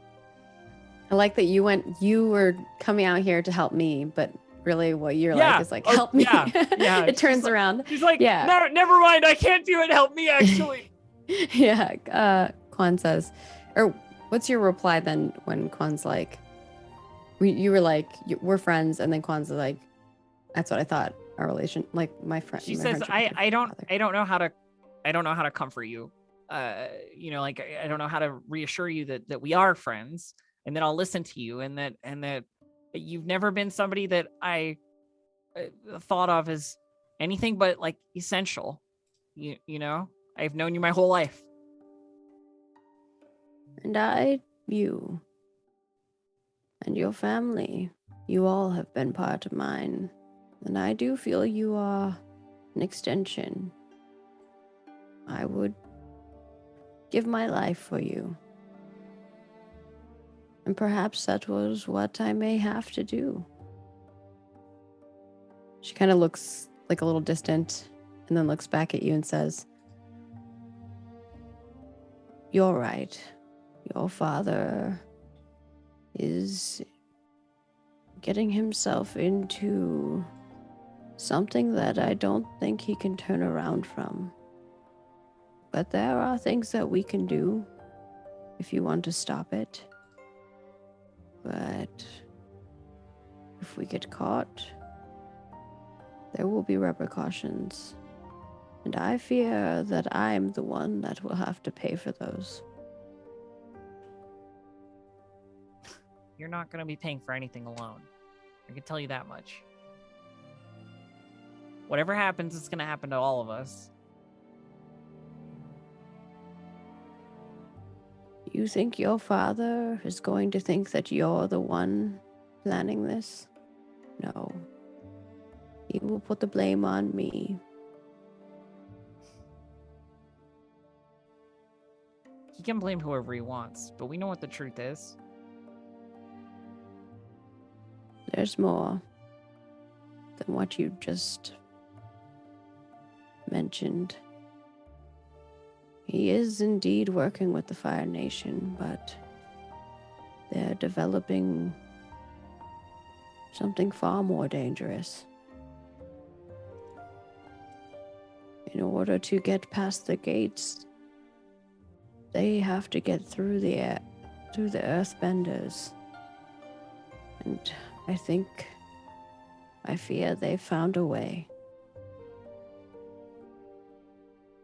We could stop it, but it will not be an easy feat. Justice will know. He'll know about anything that's being developed, and Father told me to report to him anyway. So it would kind of be within a reason to go and speak to him about this. And you're sure you can trust Justice? Sure as anything that I'm doing at the moment, which is like not sure at all. But hey, the launcher works, so I got to test it out. It's pretty cool. Well, maybe you can use it to destroy their production facility. I think that's the only way we're going to be able to stop what they're trying to create. Well, we should let the others. We should let the others know. We won't be able to do it just the two of us. Chi and Jian are essential.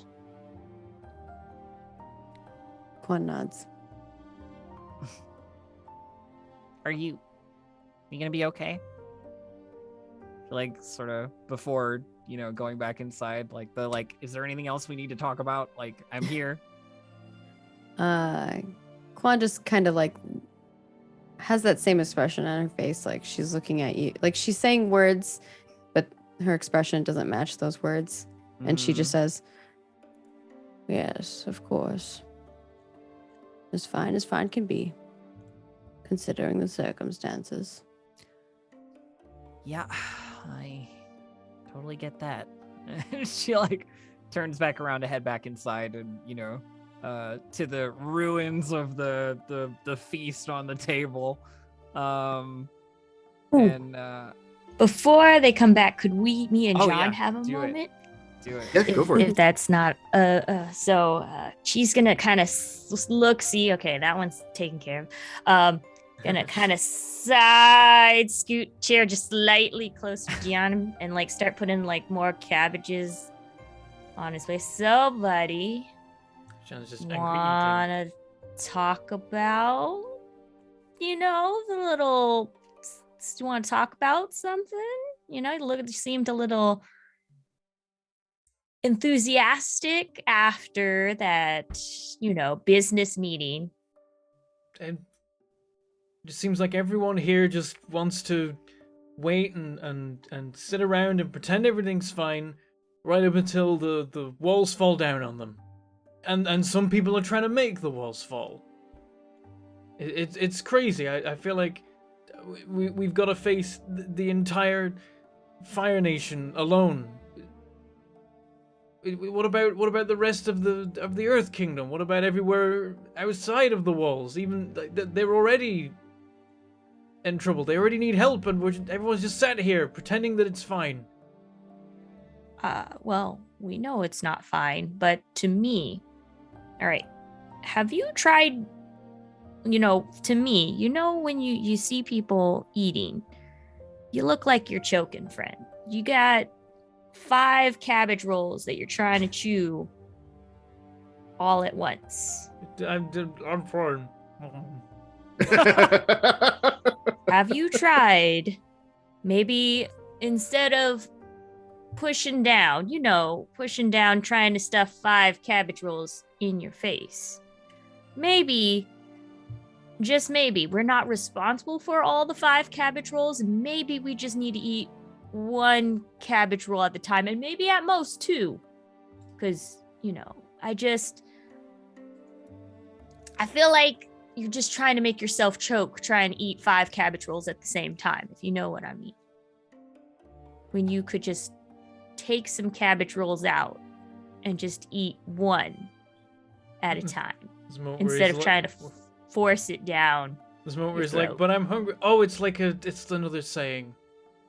It's like a metaphor. Oh, right. I mean, there's any moment we're not doing anything, we're wasting time. What if we don't have time? How long do we have? We don't know. We don't. You're right. We don't know. But trying to do everything is just as bad as trying to do nothing. It's like it's just like trying to you gotta dig this hole to build a well. But if you keep trying to dig the hole while building up on the walls, it's just gonna make the bricks fall. You gotta make sure the hole is built. Step at a time. Gotta slow your process that one for a minute.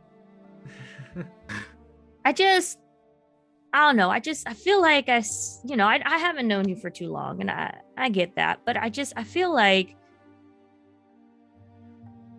you're just trying to smash your way through things. Like we have plans, and obviously if we ran to do the weeding, I don't think we would have been able to do that much work. Yeah. Because look, I'm tired. You're tired. We're all tired. And I think, we only can do one thing at a time, and I get it. It's frustrating. Everyone is running around like a chicken with their head cut off.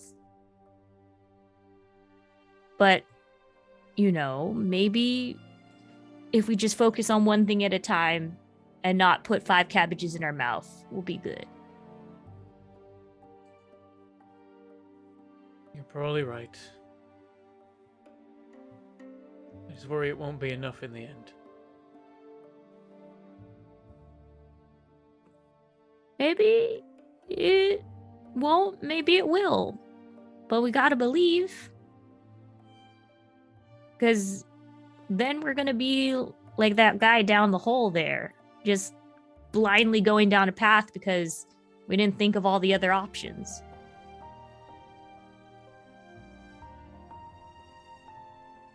I think people like him can change. Yeah. Everyone can change. At least, I hope. If not, then I'm doing the wrong thing.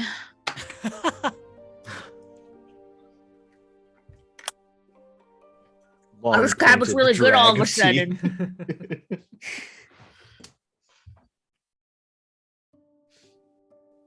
Yeah. So you gonna stop choking, friend? He puts down some cabbage rolls. I'll take things a step at a time. That was awesome. And it kind of scoots a little bit of ways and just like Slides back out of frame. Right. Shift your balance towards loyalty. Chi. Oh, okay, yeah. Yeah.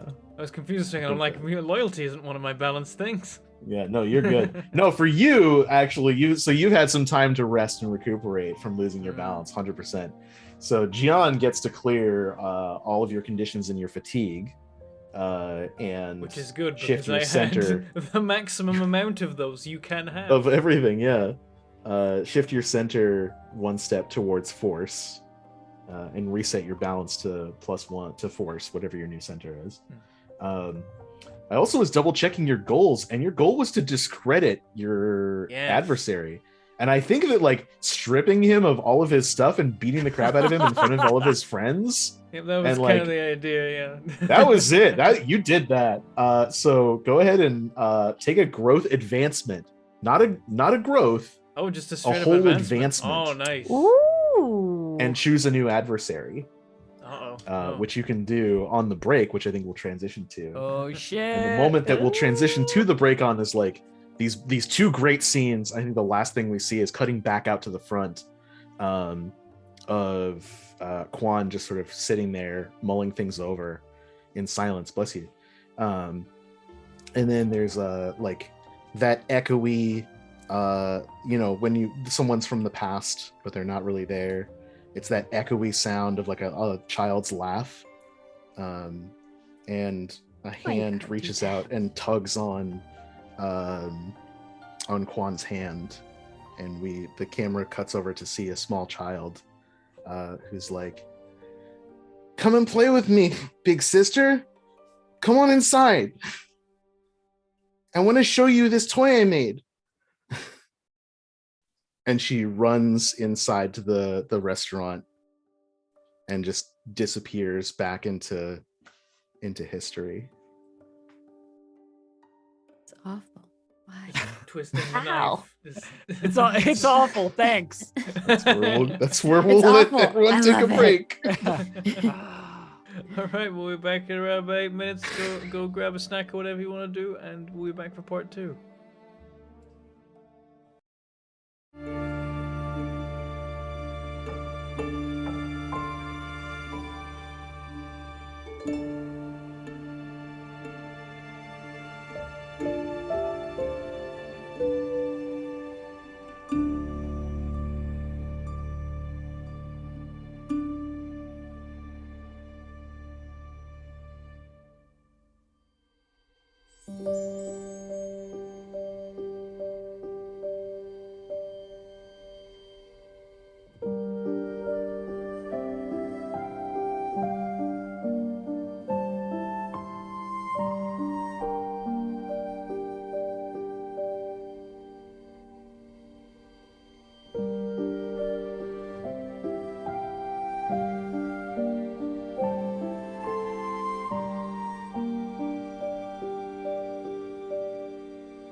Hello, welcome back to Roll for Avatar Legends RPG, Episode 5, Part 2.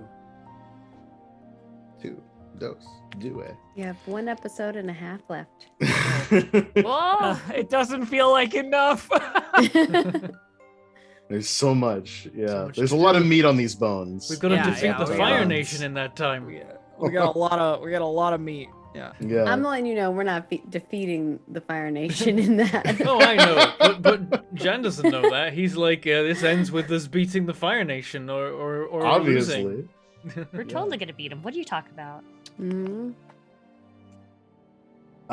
Cool. So we did some Did things. I forget to mention I'm a firebender? No, I'm just kidding. They're already in the city. You took a move, Gian, as part of your advancement for discrediting your adversary. Yep, What did you pick up? I decided to pick one that seemed very, very appropriate and useful. I picked Martyr Complex, which is from the Guardian playbook, which is when you have a total of 8 between conditions marked, highest principle, and fatigue marked, take +1 on going to all moves. Yeah. It Which, seems like you will perfect. get a lot of use out of that, Yeah, it's given like what has Every happened. fight, like by the second turn, I'll be getting +1 on everything. Yeah. Excellent. I'm just gonna take all of the things to go all out, and then now I can go all out better. It's perfect. Yeah, you have the weight of the world on your shoulders. You just keep taking on all of these things. Like, why can't I? It's the must like, why can't I solve hold all all these of the memes? world's problems. Yeah. Why can't I solve all these problems? So you cleared your adversary. Who's your new adversary? I'm gonna go with Song Chan.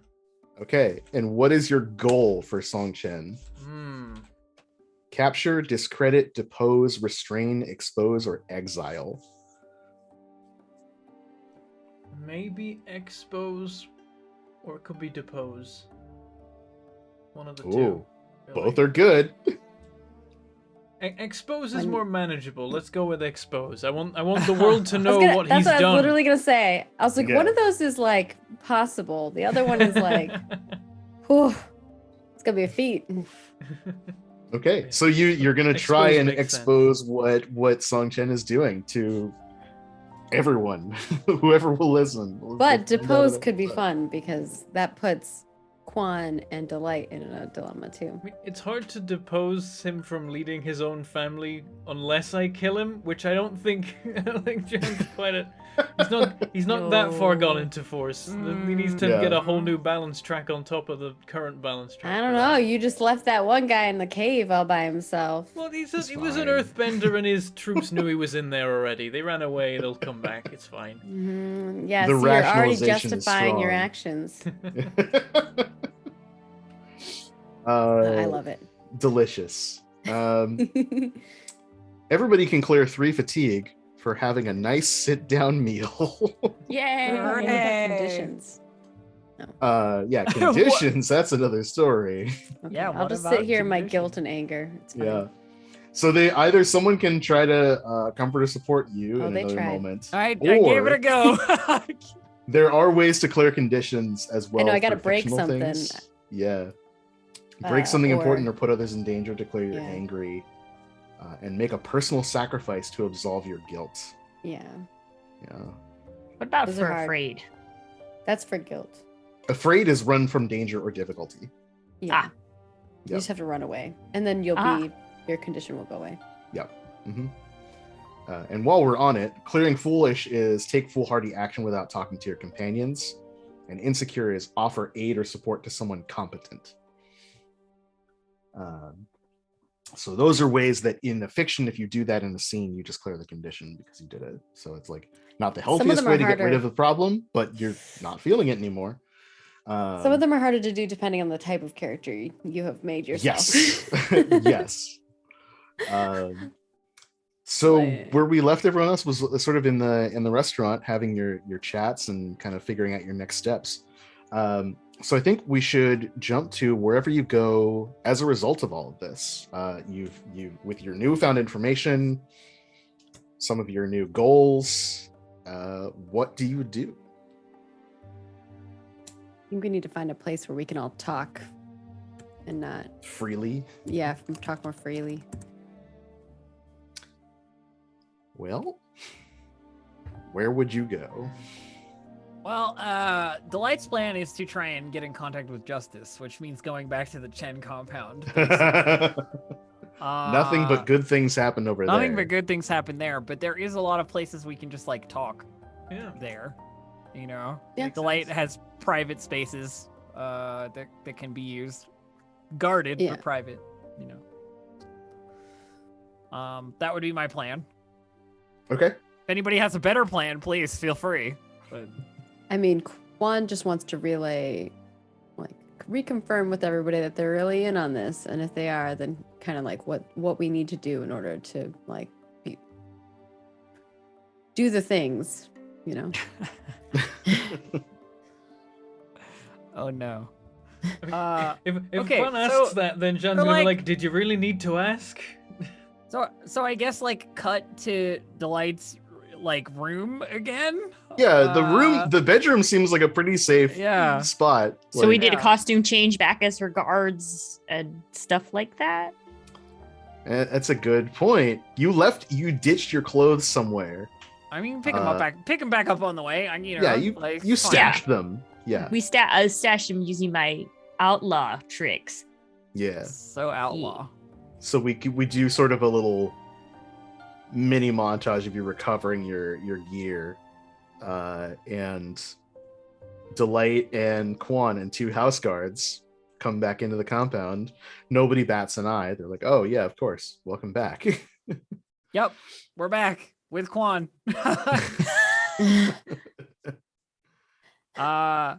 So we just had like straight to Delight's room. Right, We can you're back in elide- Delight's We can bedroom. elide the travel, you know. Yeah. And now we have a private place to talk, as you said. So what do we need to? Delight's like, okay, so what do we need to go over? There's the Quan plan. kind of shakes her head. There's the plan to sabotage the Ruby Jasmine production, and then we've got to work out what we do about the weapon production. And there's a little more to it than that. I shared it with Delight, but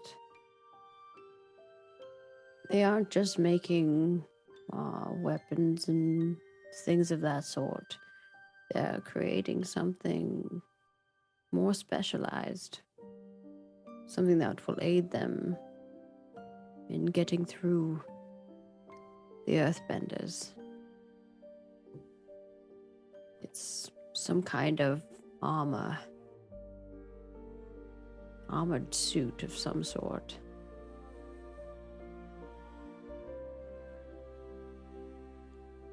Well, it'd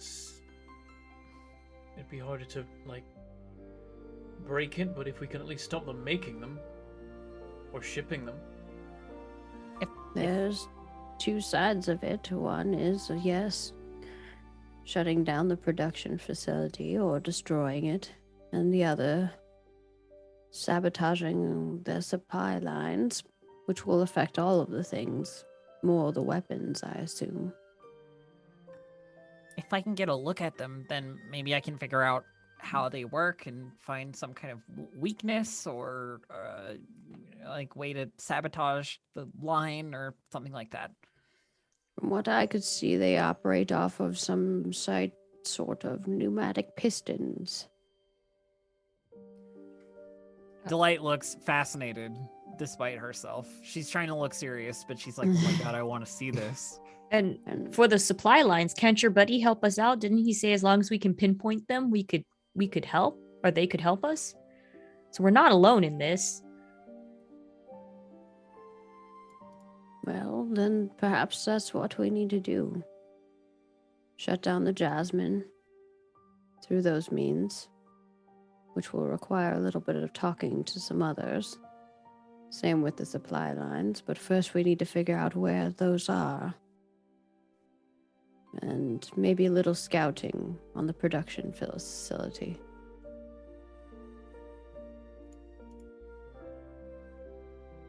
All right. If we start with the Jasmine, that's something we can just get out of the way. We're just planning to go and burn fields or something. There was a specific plan that the Minister of Agriculture gave us, right, where it was like if you break like this spot or like these couple spots here, it'll like destroy the irrigation or something. Yeah, you could mess with the irrigation and also make like a fertilizer toxin. Poison the fertilizer, yeah. And it wouldn't be as easy to detect. Okay. Mhm. And then so, Song it Chen would is just the be that, only like, one the who could. crops would then slowly die because of lack of water and poison, and then they'd be like, "Oh no, when did this happen?" Right. That'll be too late. But is that fast enough for us to do? Or we could just put it in place and they get distracted by other things of us blocking the supply chain? Yeah, maybe it'll kind of work together. We while they're busy dealing with us disrupting their weapons, they'll ignore reports that the crops are starting to fail, and then by the time they get to it, it'll be done.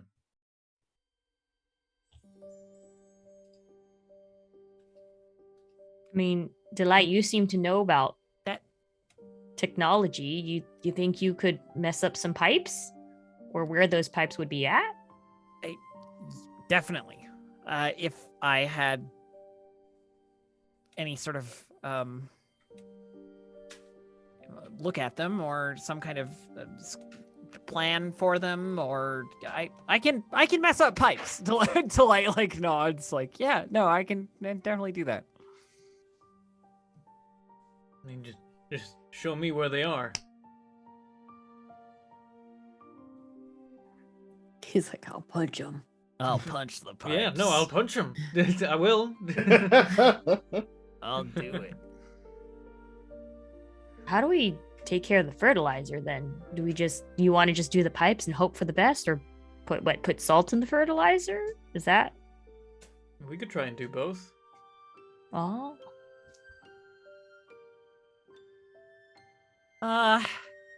Well, they're both good ways to go. If we can get to the central sort of irrigation system, if we could just like disable it at its source, that would probably be the easiest. It's gonna be guarded, but all the water has to come from somewhere and then be distributed. So if we cause damage to those pipes, or we, distribute something that maybe isn't just water through those pipes, then that's probably the best way to go. As long as we're not also poisoning and destroying crops that aren't ruby jasmine. So it's about finding where that water sort of is separated from the rest of it's a whole system. Yeah. Make sure you know what this sounds cuts like off to from me. everywhere else. I think, the ruby jasmine is important, and I think I have a plan. A plan. I got a plan. Using a I'm gonna go ahead and with my master creative mind think that, you know what, I bet ruby jasmine does have a separate pipeline that leads out. What if we actually pumped a mix of salt water and fresh water in there, so it does both poison the fertilizer and the crops will be less watered because they're getting salty. And yes, I will go ahead. Do you mind if I roll? Here's the plan. Yeah, It sounds like you're plan. making a plan with Go for it. everybody. Yeah. Yeah. All right, let's do it. Mixed success. Okay, so on a 7 and 9, you get 2 hold, and you can spend your hold 1 for 1 during this plan that you're executing to either aid someone and give them +1 to their roll, call out a warning or command and reduce the fatigue they would mark by 1, or rally someone with invigorating words and negate a condition they would otherwise suffer. Okay. I guess I get 2 holds.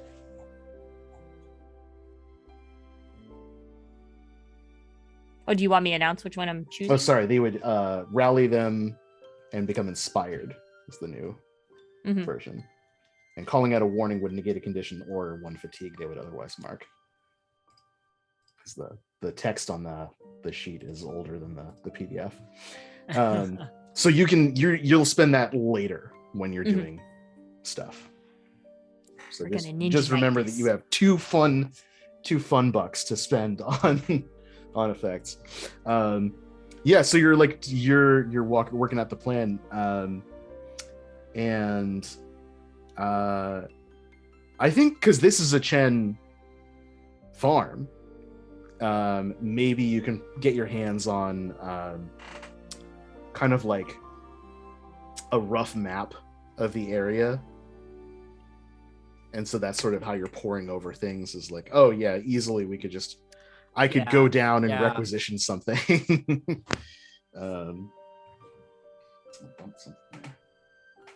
Okay. Chen name opens lots of doors when it comes to Chen related stuff. It does. Who knew? Cool. So yeah, it sounds like your plan is to like sneak in and pump a bunch of brackish water into these freshwater plants and see what happens, basically. Yup.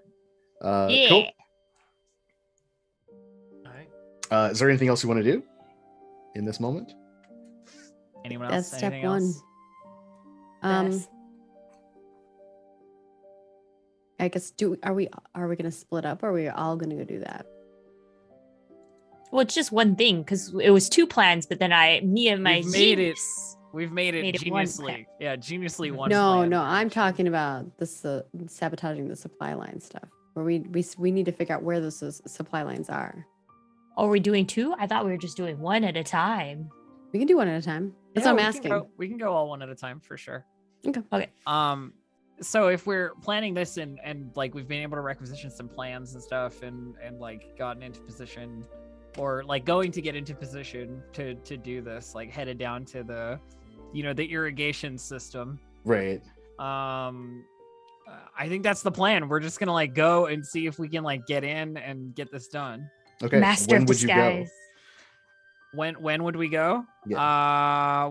What do you think? Is this like a daytime job or a nighttime job, team? So like It seems nightimey. nighttimey. We're gonna be ninjas. All right, nighttimey. Okay. So we cut to night. I assume you're all together. You've taken the tram, the monorail out to the agrarian zone and kind of hoofed it. Like these are wide. It's a massive outer ring of farmland. So it would take you a while to walk on foot. You might have been able to like commission a carriage or something to take you to a certain distance. You've got your family name, so like Delight would probably pretty easily be able to be like, hey, listen, take me out this way, and have like pocket change or something to tip the person. I mean, I still have one remaining hold from my one pillaging of the supplies. Oh, you're still hanging on to that. But Yeah. I actually need to roll a move before we go, because I think I need to pillage some more supplies so that we have the like salt. That makes sense. Like divider or whatever that's gonna like pull salt water from the ground or what have you, like because the high tech is part of the stuff I can steal. Yeah. This would be like the water saltifier, you know. So you sneak down into one of the like underground storehouses, basically. Yeah.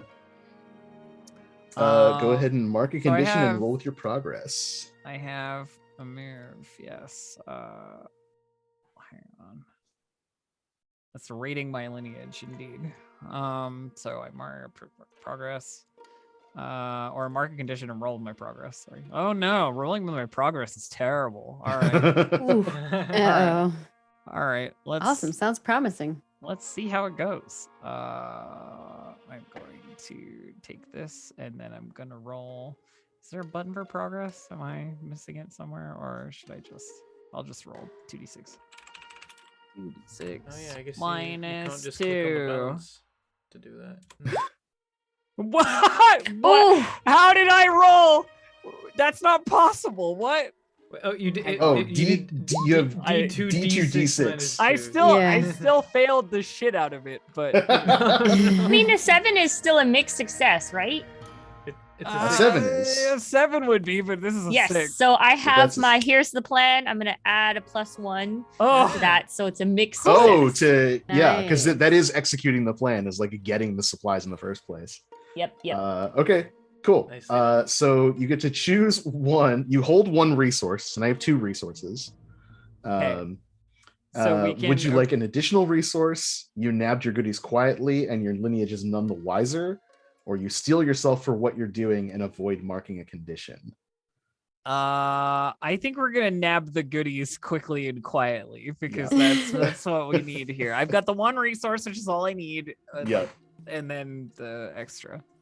So that so should you've got be the fine. resource, and you still have the condition that you marked. Yeah, I marked foolish again. I'm foolish for the third I'm time. just running in here Oh. and taking stuff. Yoink. Yeah, there's we just see this- you like. There's just this montage of like Delight with her goggles over her eyes, like nabbing various like small mechanical parts from a storeroom, and then running off.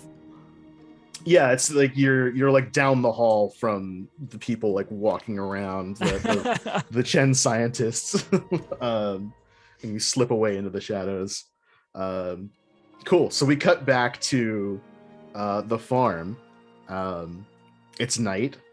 This whole area is only illuminated by torches, like in stark contrast to everything else. Right, the upper ring is just lit up all the time with those glowing crystals and lamps and all kinds of stuff.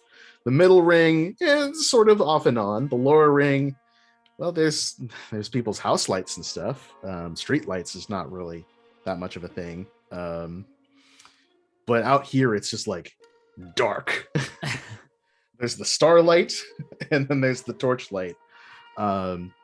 So I think for your plan, you know that there's an irrigation system. The Chens are into advanced tech, so there's like a water silo, right? That is kind of off to the side, that has pipes and stuff that runs water through just like the fields of crops. And so the front of this farm is fairly normal looking. I think it's like wheat that they grow. Like there's like a sheaves of wheat that just kind of lead up. There aren't really any workers here, but you know that they said that there was like a greenhouse or a patch or something that was in the back that had the jasmine in it. So as you approach, There are people here. There aren't really like workers, but there are people. There are house guards that are milling around. What do you do? How do we want to approach this team? Because I can do my usual, just walk up and be like, "Let me through," but I don't know if that'll work. It's super great when we're then gonna. I thought we perform were sabotage. supposed to be more sneaky. Yeah, I think the sneaky is the way to go. But it is always good to have the backup of like, oh, Yeah, the we're here backup. for an inspection. Surprise inspection. Totally here for reasons. Yeah. We inspected the ruby jasmine and it's buggered.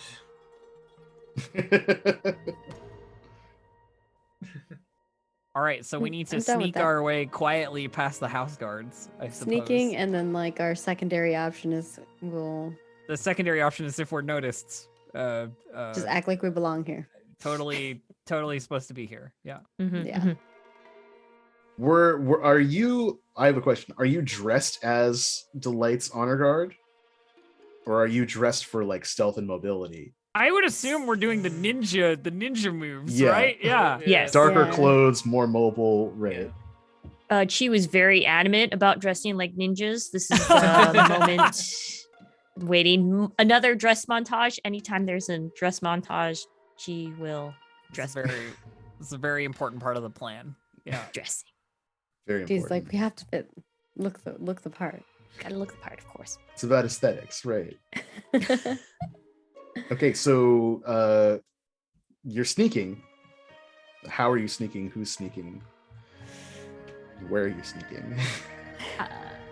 Well, we need to get to the like main switch of this irrigation system. You Right? got to Yeah, get to the we're- hub of it, right? So, Yeah. like, I think if we draw a little mental map, it's like some wheat fields. There's guards kind of milling around through the fields. Then there's like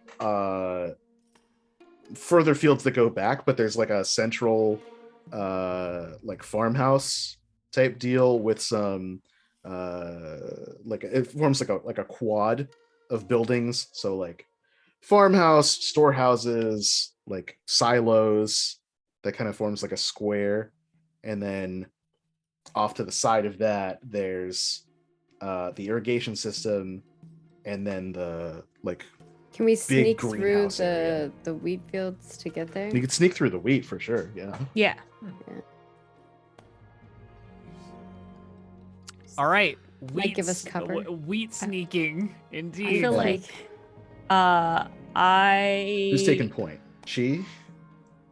Ooh, with my outlaw, maybe I'll discuss with Quan first. Be like, hey Quan, your secret agent.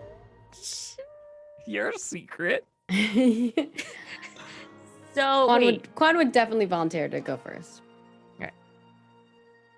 All right. So Quan, you are gonna like sneak through and kind of like find a path for people to take, right? Yeah. All right. Go ahead and rely on your skills and training, I think. Oh, okay. This is something you do. All right. And that is Plus your focus. my focus. Okay. 10. Nice. Ooh. Okay, perfect. You are a ghost. We see you like just like disappear into the sheaves and kind of like find a way back. How do you signal people how to get through? I think Quan has taught you all a couple different hand motions. Whether Yes. you remember them or not, that is what she does. So it's like this, halt, stop, like move forward. Like Right. there's like a few different ones that she gives you. Yeah, so you see Quan just disappear and occasionally like reappear and give signals as the three of you follow up. Delight knows these hand signals well. She's learned Yeah. them many times before. You're very acquainted with the I'm questioning because I've seen those familiar hand signals. Okay. Might have not always been clean, have you, Quan? It's too. I've got a mental image of like you can see a wheat field and it's just like four like rustling patches moving along. Like one of them's Yeah. like very like pointed, and then like the other ones are kind of meandering to bump into each other at one point. It's that bit in the Lost World with the Velociraptors, except one of the Yeah. raptors is like got a bad GPS or something. Yeah. Turn Aw. right. Like, I'm going right. Yes, you're able to sneak past like most of the guards at least on the entrance. Once you get past the wheat, you're kind of in the central part of the farm complex. So there's like the farmhouse, there's like barn storage buildings, some torchlight. You still have a fair amount of shadows to play with. But once you get into like the main hub, it's like all lit up. What you can see from here is the irrigation tank. It's like a big metal round drum that's like the size of a small shack. It's pretty big, and it's got pipes that are running out of it, and it's kind of like gently clunking along, like dung dung dung dung dung dung dung dung dung. It's got kind of like low hum. And you can also see a very large set of greenhouses. They're like very big, like long sheds. Oh, if I remember correctly, didn't the agricultural person say that it's a very finicky plant?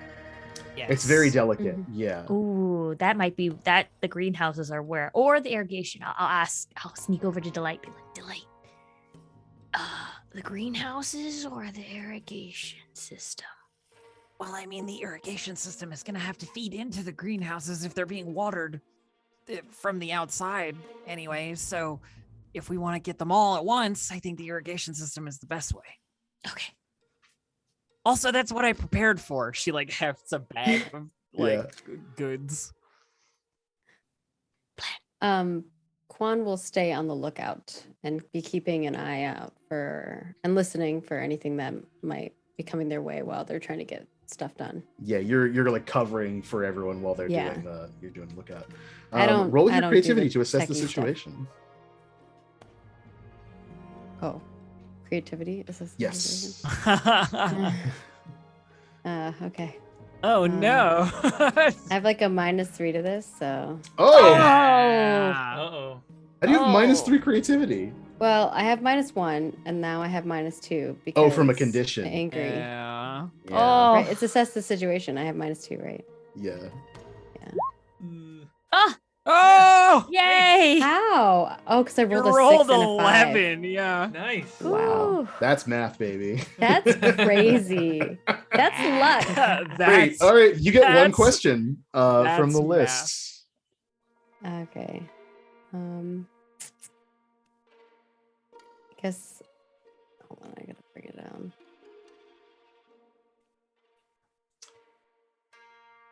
What here can I use to blank? What here or who is the biggest Yeah. threat?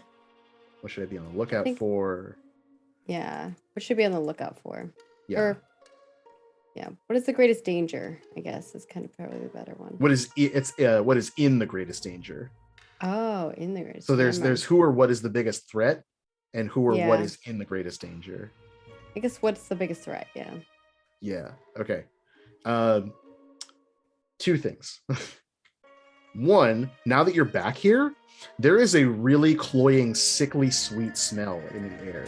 It is a lot stronger than it was when it was on the front. Like there's a breeze coming through, and you see like there's obviously there's like some punctures in the greenhouses to like ventilate a little bit.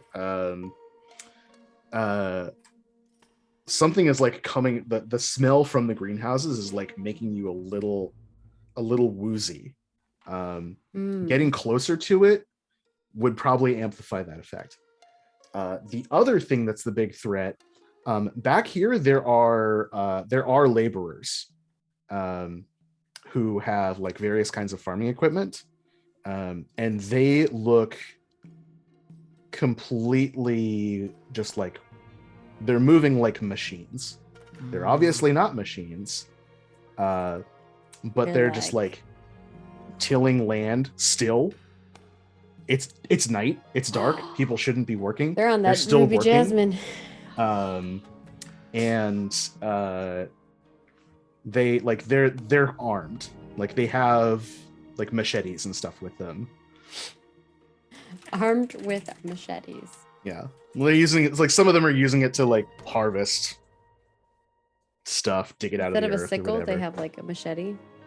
Yeah. The good news is they might be too high on Ruby Jasmine to even notice us anyway. That's what you're hoping, sir. Like there are Um, guards, but like the guards seem to be concentrated mostly in the main area. But back here, there's a lot of these laborers that are still around. I think while they're trying to do whatever it is they're doing with the irrigation system, Kwan will mention those two things. She's like, "Do you smell that? Something sweet in the air. We should be quick. I think it might, whatever that is might be affecting the laborers over there. They're armed."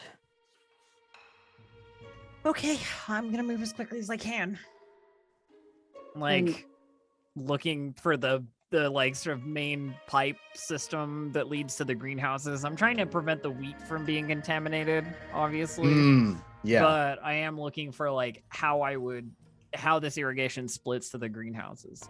And I'm just assuming the sweet smell in the air is a good sign that we're in the right place. You are in the right place. Go ahead and rely on your skills and training, I think, to piece that together. Time to rely on my skills and training. This is mechanical insight, basically. Okay. 8. Okay. You do it imperfectly. I will tell you how your approach might lead to unexpected consequences, except those or mark of fatigue. So Delight has this like little tool pouch that she like rolls out with like a bunch of like wrenches and stuff in it, you know, kinds of weird like stuff you might use for plumbing. And she's currently looking over the irrigation system and like trying to figure out how she can insert this new, you know, like siphon or whatever to does this fit this lug nut over here? Yeah, exactly. Right, like, so I think like you go through a couple of these, and like you've never like you've seen systems like this. This one seems to be like one of the newer models. That your family seems to be getting better at stuff over time, and this farm is fairly new. Like I think you've been to other farms where they had other systems that pump out water, and it's like, whatever. This looks like a newer like sprinkler type system, I think, in certain parts of it. And so you finally figure out like, yes, this pipe over here, that's the one. These pipes lead back to the greenhouses. They go this way. I can see where they run. The problem is that you have to get close enough that you would kind of like draw attention to yourself. Like the guards are near where I need to do the work. They're near where you need to be to confirm it 100%. Like you're pretty sure this is where they would go. But because there's people here and they're moving around, like you weren't expecting opposition per se. So the consequence is like someone will see you unless you spend a fatigue to like I'll hidden. I'll spend a fatigue, sure, Yeah. to remain hidden, certainly. So you stick to the shadows. You get up there, and the closer you get to the greenhouses to confirm that, it's like, ooh, like you get that vertigo for a second. Like I think you like almost fall to a knee for a second. But you confirm like, yes, these pipes 100% are going to run towards the greenhouses. All right, perfect. These are the ones that we need. And you hear the hushed noises of somebody trying to like do technical work and remain stealthy on like one of the like pipes directed towards the the greenhouses. And Yeah. the thing that she's taken from the storehouse is like somehow gonna like ruin this water. Like the idea was that whatever I attach here has like a repository of, you know, like a substance, whether it be salt or something like salt, you know, that will ruin the irrigation system. Some kind of like saline or whatever, right? Yeah. Cool.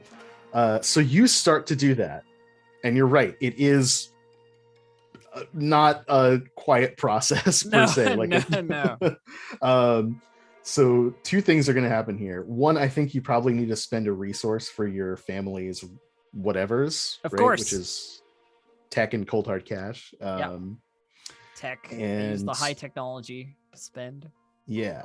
And then the other thing is while you're doing that, because Quan and Chi and Gianna are kind of keeping a lookout. I think Quan sees it first.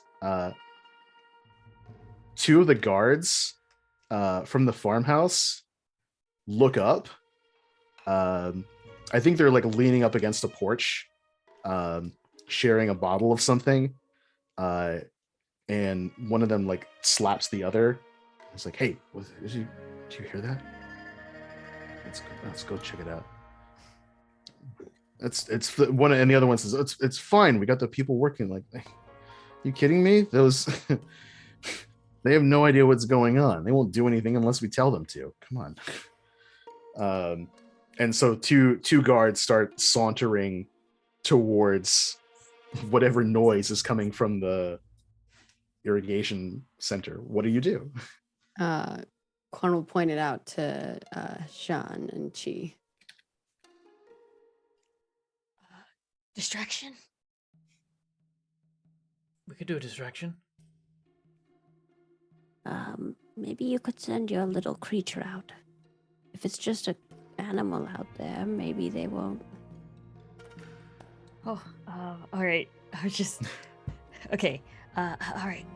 Susu comes out. You know what the drill. We're gonna do Alpha Tango Bravo, Flamingo.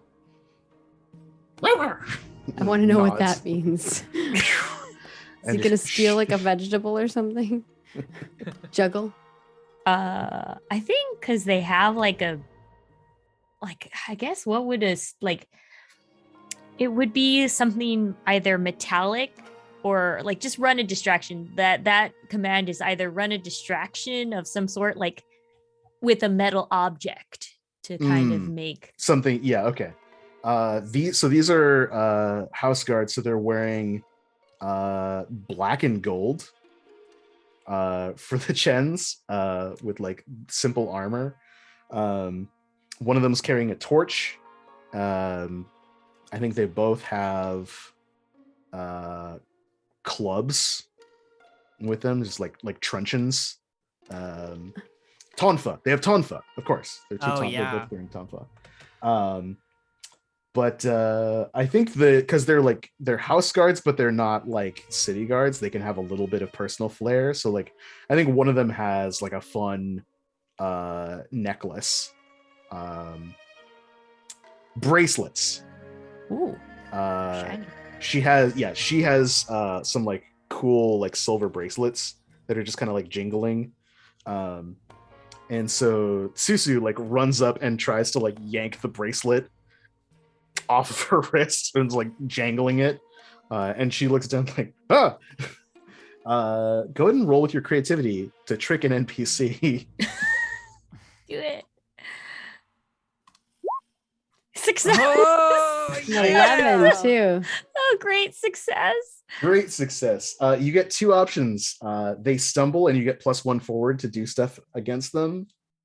They act foolishly and I will give you an extra opportunity, or they overcommit and they are deceived for some time.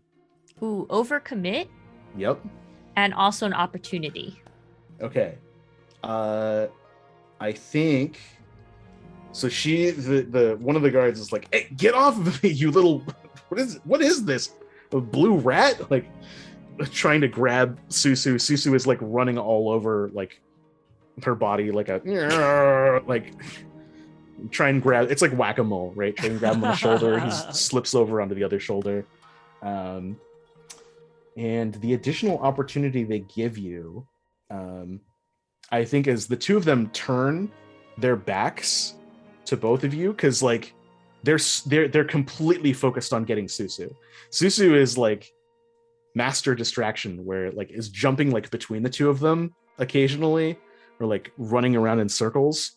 So they will not. They're completely focused on Susu. They have no idea that anyone else is around, and both of them are concerned with just catching the dang ice weasel and literally nothing else. So the opportunity is like, you could take them out, you could do something else. Like they will not see you coming, whatever you choose to do. Ooh, knockout is chancy though. Yeah, Yeah, but because then you it's- know someone's but been it's messing with something. styling. I was just thinking, making them think that there was an animal that was making the noise, not getting. Yeah, involved. I was thinking that too. Ooh, I 'Cause wasn't our gonna goal is knock to be them out. undetected, right? Yeah, As soon as we start knocking people out, they're gonna be like, "There was someone here." So I Yeah. don't know. Could we get them to be led away? yeah. You Is could that do that, yeah. just go cuckoo? So, yeah, is that an option? I will not put Susu in danger if she could just like, or he, yeah. What have I actually decided if Susu I boy don't or know. girl? Haven't really looked. Just gonna say Susu. I'll tell Susu to go and like maybe if Susu successfully grabs a bracelet and Mhm. run off to where they were earlier, just far away. Just Oh, to- you can have Susu lead him on a chase, 100%. Oh yes. Because Susu 100%. it can easily outrun these two. Yeah. They're not particularly fast. But if it's too and they're not good with dangerous, I'd be animals. like, don't get whacked, kind Right. of thing. Yeah. So Susu like just go like because they have their attention 100%. Yeah. Susu just jumps off and scampers like into the night, like back towards the farmhouse and like through into the wheat. And so the two of them are like, "Oh, go get that thing! What is that?" Like, and they start rushing after, and you just see them like disappear into the wheat field, and occasionally there's just like a glow of the torch as they're like trying to catch. It's They over don't burn here. the wheat. The thing bit me on the ankle. Like, what's going on? Which gives you the time you need to install these pipes and this solution. What do you do? So Now that you know once it's fully installed and running and whatever it is seems to be working, Delight takes a moment to like make sure that it is fully functioning. She sort of shuffles back to the group and says, "We just let it go now. It's probably fine. We don't want to get any closer to those greenhouses. The smell coming off of them. Whew. I think it's time to get out of here." All right, perfect. Let's go. Juan will lead the way. I'll do I don't know if I the should call. be, though. The crow, crow. Right, your little bird Yeah. calls. Watch out for the skies. There's birds too. It's working with the birds. working Susu with like the bolts out of the wheat as you come running like kind of close to the ground and scampers up and back into your tunic. Like after him. Where'd it go? And you fade away into the night. We did the thing. Nice. Sabotage. Sabotage. Very subtle, yes. Okay, you guys had a point. Doing it with a more thought out plan worked well. I'm glad you agree. Were you planning on doing it another way? Well, I John thought had this maybe idea. I'd just like run in and smash it and then run away. Yeah, that. But then they'd know someone smashed it and they'd just repair it again. Yeah. like you said, it wasn't a great plan. It was an excellent plan. What are you talking about? My plan was an excellent plan. Your plan is great. John's plan, not so much. Well, talked about this. Remember, Gian, we don't have to eat 5 cabbages at once. We ate one. Now we'll eat another one. The light just looks between you like, what the hell are you talking about? What is this? Juan just shakes her head. Okay, one down. Next thing to go. Supply lines and the armory. All right. Do we want to try that tonight or rest? I mean, I still have to talk to Justice, so we probably need to take a bit of a break in between. But now that things are moving, I think it's best to move them quickly. Because that sabotage isn't going to last forever. I mean, they'll find it. They have engineers. It is true. Talking to Justice is a good idea. If he's gonna be on our side, then he'll know what to do. I'm hoping so. Okay. You take the evening to breathe. Quan and Delight have places to stay. Chi and Gian, once again, what are you doing? Are you going back to your little like hidey hole in the servants' quarters? Aren't we official guards now? Yeah, totally. You're always welcome to sleep on my floor. That's what you do. I like our Sleepover. hidey hole. We got our hidey hole though. That's like our place now. It's our nice little hidey hole. Yeah, that's sort of like unused barracks room. Yeah, Mhm. Now we are kind of house guards now. I mean, the Right, only so that's like it's person- not entirely wrong for you to Song stay has kind there. of acknowledged your existence. Yeah, yes. we're not just house guards. We're personal house guards. So we got assigned to this room. Oh, we also let Quan know that we actually are officially. Thanks for getting us the job, Quan. So we were doing some scouting. We'll say this is in the room. So I think we forgot to say we were doing some scouting, and me and Gian here are now officially Delight's personal bodyguards. Thanks for giving us the job. the act worked so well that when Song Chen kind of caught us, we just convinced him. Yeah. Juan just nods and is like, interesting. Well, welcome to the staff then. So do we get upgraded rooms, or do we just? You want us to just? We'll stay here. This is nice. This is clean area. She's just like, so can we sleep somewhere good? No, this is nice. We get our own private quarters. Are there barracks that I can have them stay at, or that we can? You could move them to a more common bunk room, but they'd have to share it with other people. Nah, let's do our private. This is our private. That room like is basically like wasn't used because like it was for a time when you needed a lot more help around the house, and it's just sort of like, oh well, this is here. I guess we could make use of it now. It's just sort of being used as a storage room right now. You're welcome to stay here or move in with the others. Probably best not to hang around the other guards too much. They might notice that we're totally not guards. Quan doesn't say anything. Yeah, I think you're right. It'll be easier, but I know I'm with my good looks. No one can think I'm anything but great. And then Quan shakes her head again. Oh, that's too good. Very good. Okay, so brief rest, then rally to go and talk to Justice, I assume. Yeah. Where do you want to try and catch up to Justice? Well, he's gonna be doing like weapons stuff, right?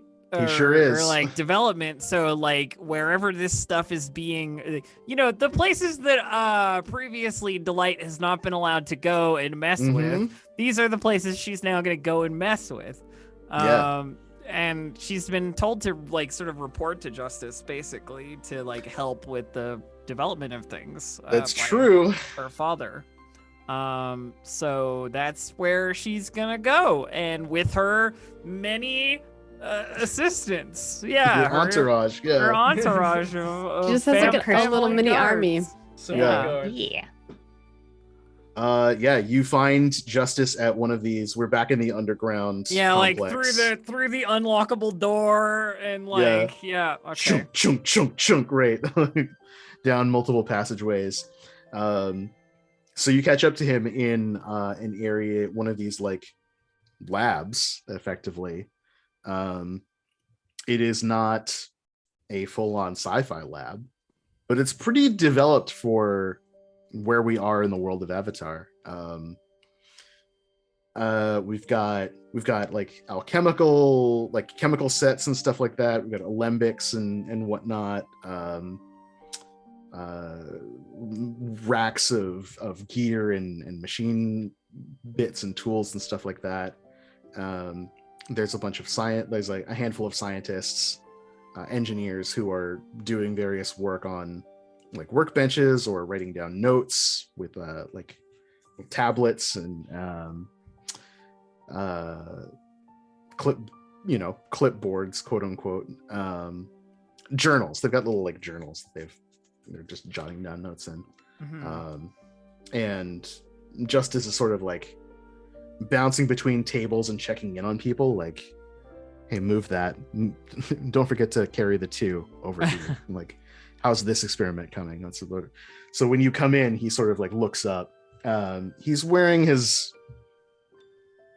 like labor friendly clothes. I think he's wearing like a heavy leather apron with like a bunch of pockets and stuff all over it, and a set of goggles. And he looks sort of like surprised to see you. Like, oh, hello, sister. Justice, Father told me to come and speak with you about helping out with the development of, just like waves her hand across the lab, like whatever it is we're working on. Yes, I had heard that you are being attached to my division. I was wondering if we could maybe go over some things and, speak about what I might be able to do around here to help out. She says, like, in a way that's like, let's talk over there. Right. So he says, of course. Like, walk around behind, like a rack of armor or something, or what have you, like somewhere in the lab that's like a little bit less scientists wandering around doing things, right? Engineers further away from them. They're kind of clustered next to the tour. And of course I bring my gang because they're part of the of course we create a talking perimeter. Sure. Yes. Yeah. Well, and also I want you to be involved in this conversation because I don't want to do it myself. And Delight says, he gets the sense that you're doing this too. Yeah. Delight says, so now I know everything. Are we still planning to do something about this, or? To be honest with you, I'm not sure what can be done at this point. I'm willing to try to change things, but where do we even start? Well, if this were a project of mine that I needed to undermine, my first port of call would be sabotage of any sort. Just non-successes from the lab. Maybe an explosion or two. That usually gets things rolling. Well, there are a few places we could start with that. They might be a little more colorful in their results than we might want, but Colorful is good at this point, I think. The other thing we were thinking, and like looks to the, the others in the group, is maybe we can, call in some help cutting off the supply lines nearby. We have some friends who might be able to help with that. He raises an eyebrow and kind of folds his arms like, you've been very busy. Yeah, busy. Definitely. And it's only going to get busier. Well, that would certainly be a very large boon if we could do something about the distribution. Do you have a map or a geographical survey of this entire like underground portion of the compound, like where the tunnels would lead out or where the weapons are being dropped? I saw them going down like shafts in the central area. Because if we can have the Badger Mole Society breach those shafts, we can probably cut them off.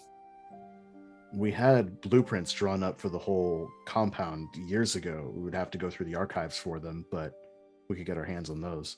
Yeah, I took a look, but this part of the compound is very restricted, as you might imagine.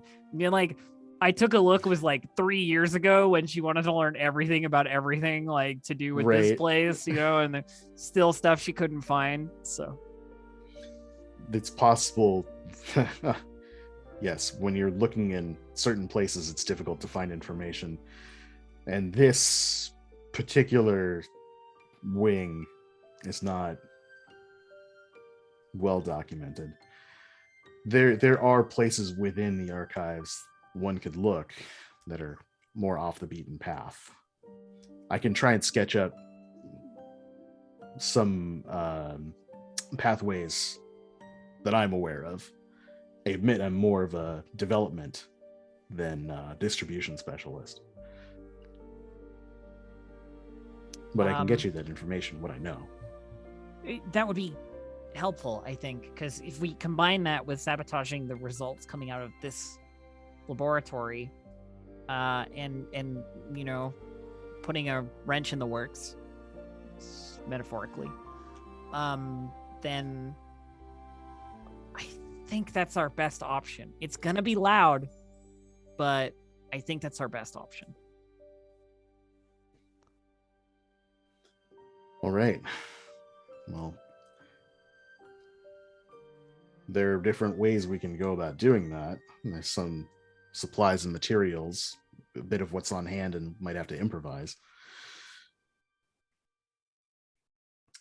The Dragon Scale project is going to be a bigger hurdle. Is this the one, like, looking to Quan, I'm like, is this the one you were talking about? You've heard that term bandied about. Yes. Okay. While this conversation has been happening between them, Quan has been like paying attention, like looking at Justice and watching him a little bit closely. Yeah. She kind of wants to know if he's like really on our side or pretending to be on our side before she says anything. Yep. Suspicious mind, that is. A roll plus focus.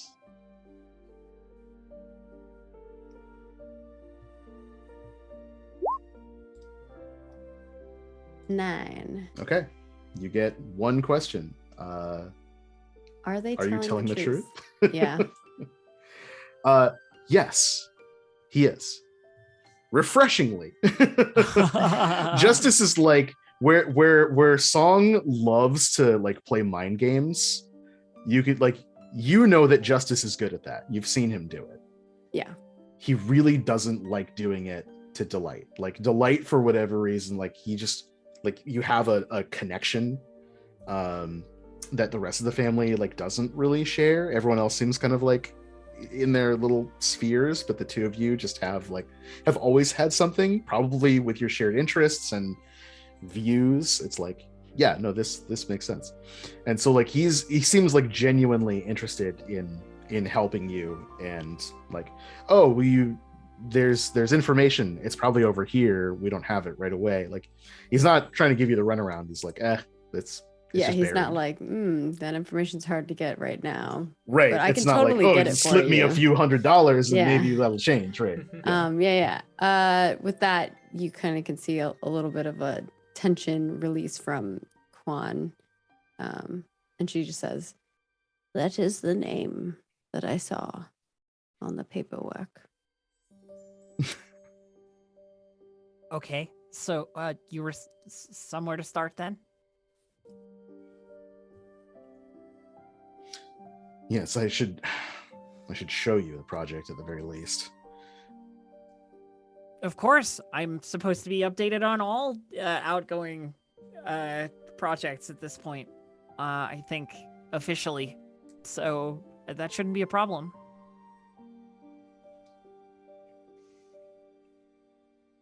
I'll take you to the lab. And he escorts you out and walks you along. So as you approach this, down the maze, this new area, this is where you've been before, Quan. It's like a high arched vaulted ceiling. There's like machinery around that kind of like looks like manufacturing supplies and like repair benches and stuff like that, but it all leads to a dais, like like Genova in Final Fantasy VII. Like there's kind of like that raised area, and then the suit of armor is like hanging in suspension with like a column of light coming down off of it. That's cool.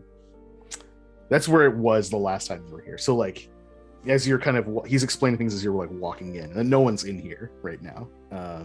But Justice is telling you like the Dragon Skill project is, it's an attempt to make earth bending proof armor. It's impervious to most conventional weapons. It's enhances the abilities of the user, the strength, their agility. Modifies them, runs on pneumatics and steam power. Powerful stuff. It's been my pet project for some time now. So do you need to be able to firebend to use them, like heating up the water and steam and he leads you into the lab. Yes, exactly. It's of no use to us. We can't operate the machinery. The technology just isn't there yet. But a firebender would be able to superheat the coolant in the system to release steam and activate the pistons. It also has the added benefit of amplifying the user's body heat so they can create even more potent fire techniques.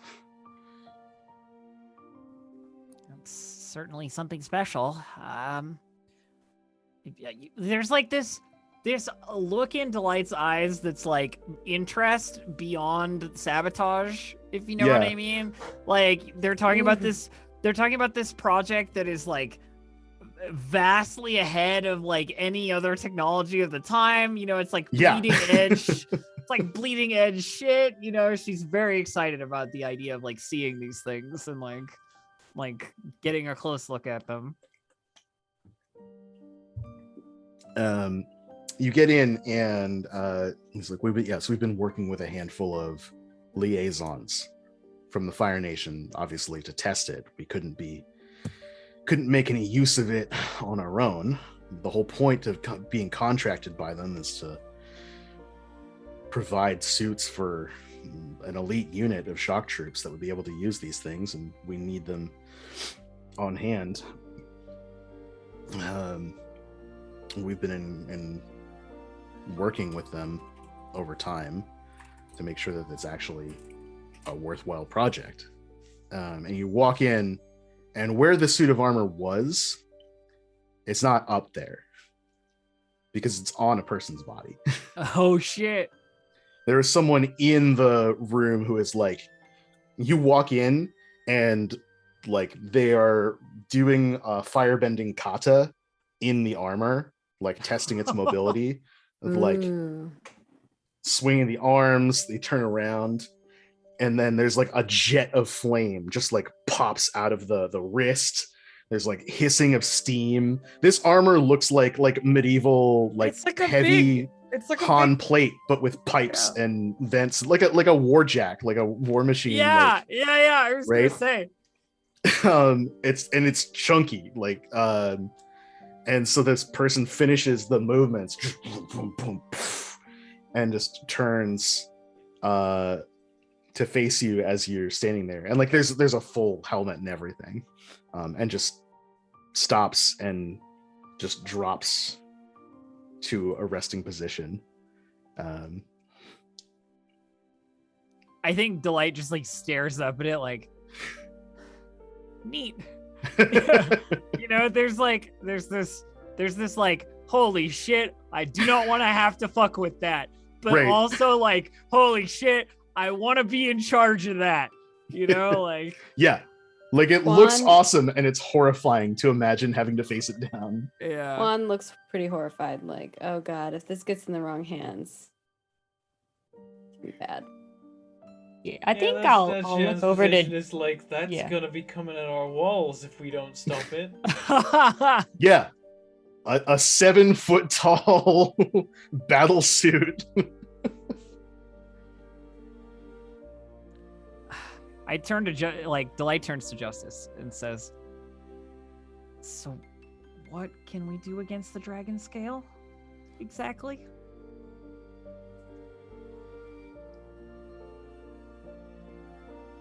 Arrows break off of it.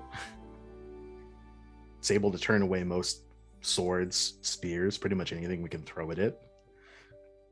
It's completely made of iron and steel, so the earthbending is completely impervious.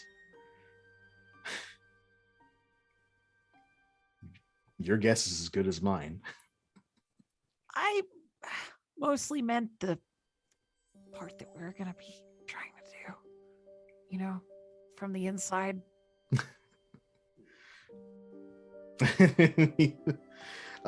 He kind of like looks nervously back at you, like the suit walks, like takes 3 steps down, and every time it does, the whole lab like has a gentle like rumble.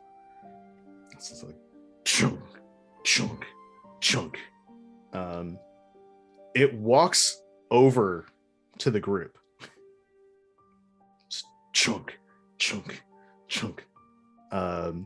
And Justice is like, it would be rude for me not to introduce our esteemed guests.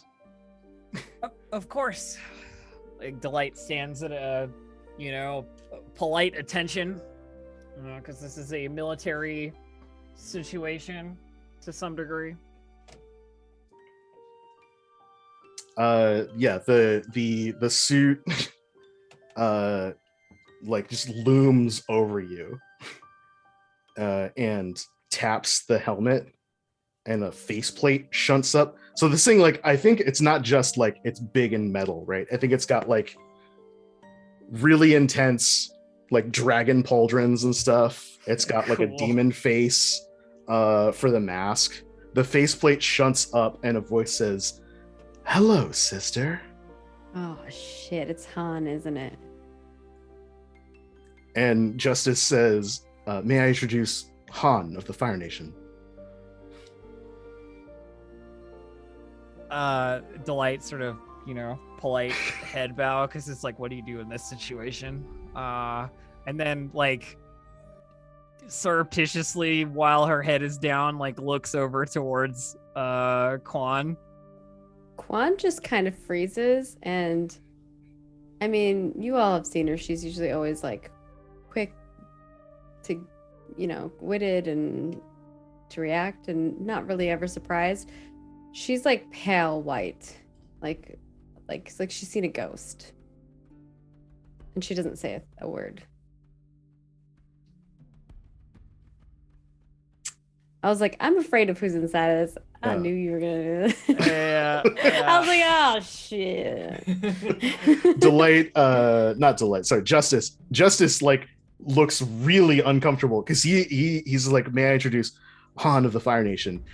The faceplate goes up. Han says, "Hello, sister," and Delight's like, or sorry, Justice. Jesus, Justice is like, oh, I wasn't Apparently. aware the two of you knew each other. Introductions are not as necessary as we thought. Right, exactly.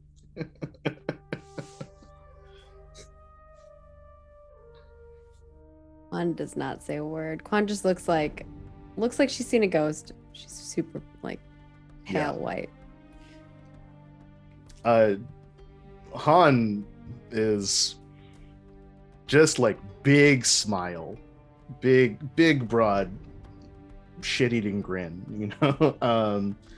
And just stands like is like enjoying like looming over you.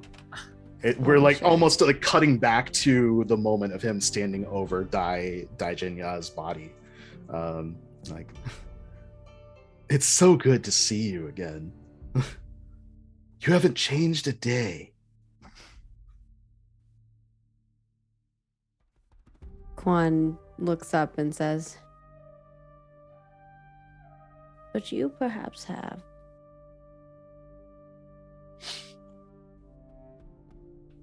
The smile drops.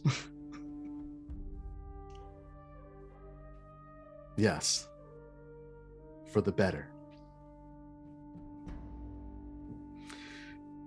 Still a lapdog of the Chen family, I see. Quan doesn't say anything. Especially because she's right in front of the two Chen siblings. Right. Oh. Don't worry. I have no intention of ruining your position here. I admit I was curious. I thought I recognized you. And now, seeing it with my own eyes. What have you come to ruin then?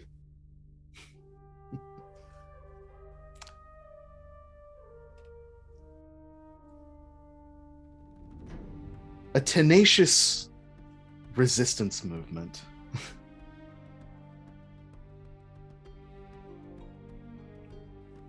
Ba Sing-se doesn't know when to give up. And I am going to help expedite the conclusion of this 100-year war.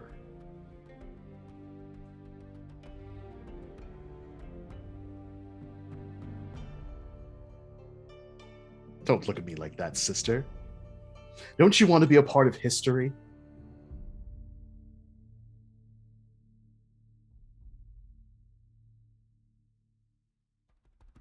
Quan doesn't say anything. Her facial expression does not change. He is like seeing he's not getting a rise out of you, and that makes him angry. Yeah. She's angry. She wants Yeah. to like punch him in the face, but he's also in this giant mech. Like if he wasn't in this giant suit. Right. Fist to face instantly. Yeah, right now. Yeah, he's like, he just like takes a couple steps back, and he's just sort of like walking a little bit in a circle. Ka-chunk, ka-chunk, ka-chunk. Justice is like, we perhaps have caught you at a bad time. Perhaps we should reconvene later. And Han is like, no, not at all. It's nice to catch up with old family. It's been so long. Why, the last time I saw you. But of course, we both remember that day, don't we? How could I forget?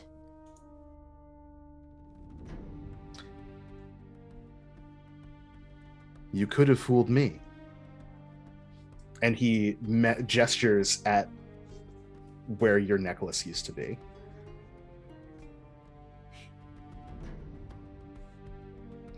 He is trying to push you so hard. I feel like he is Trying to call me out.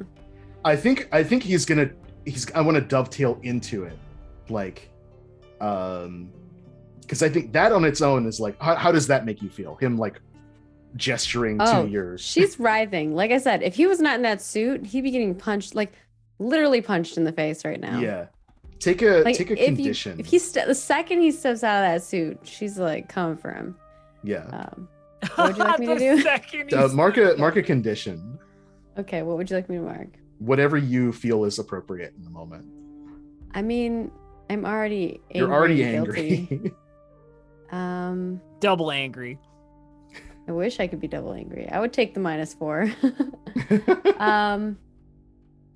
I think when he mentions, when he's talking about the necklace, Yeah. maybe it's a little bit of insecurity. Yeah, that makes sense. That makes a lot of sense. Yeah, so to push you, to call you out, he's like,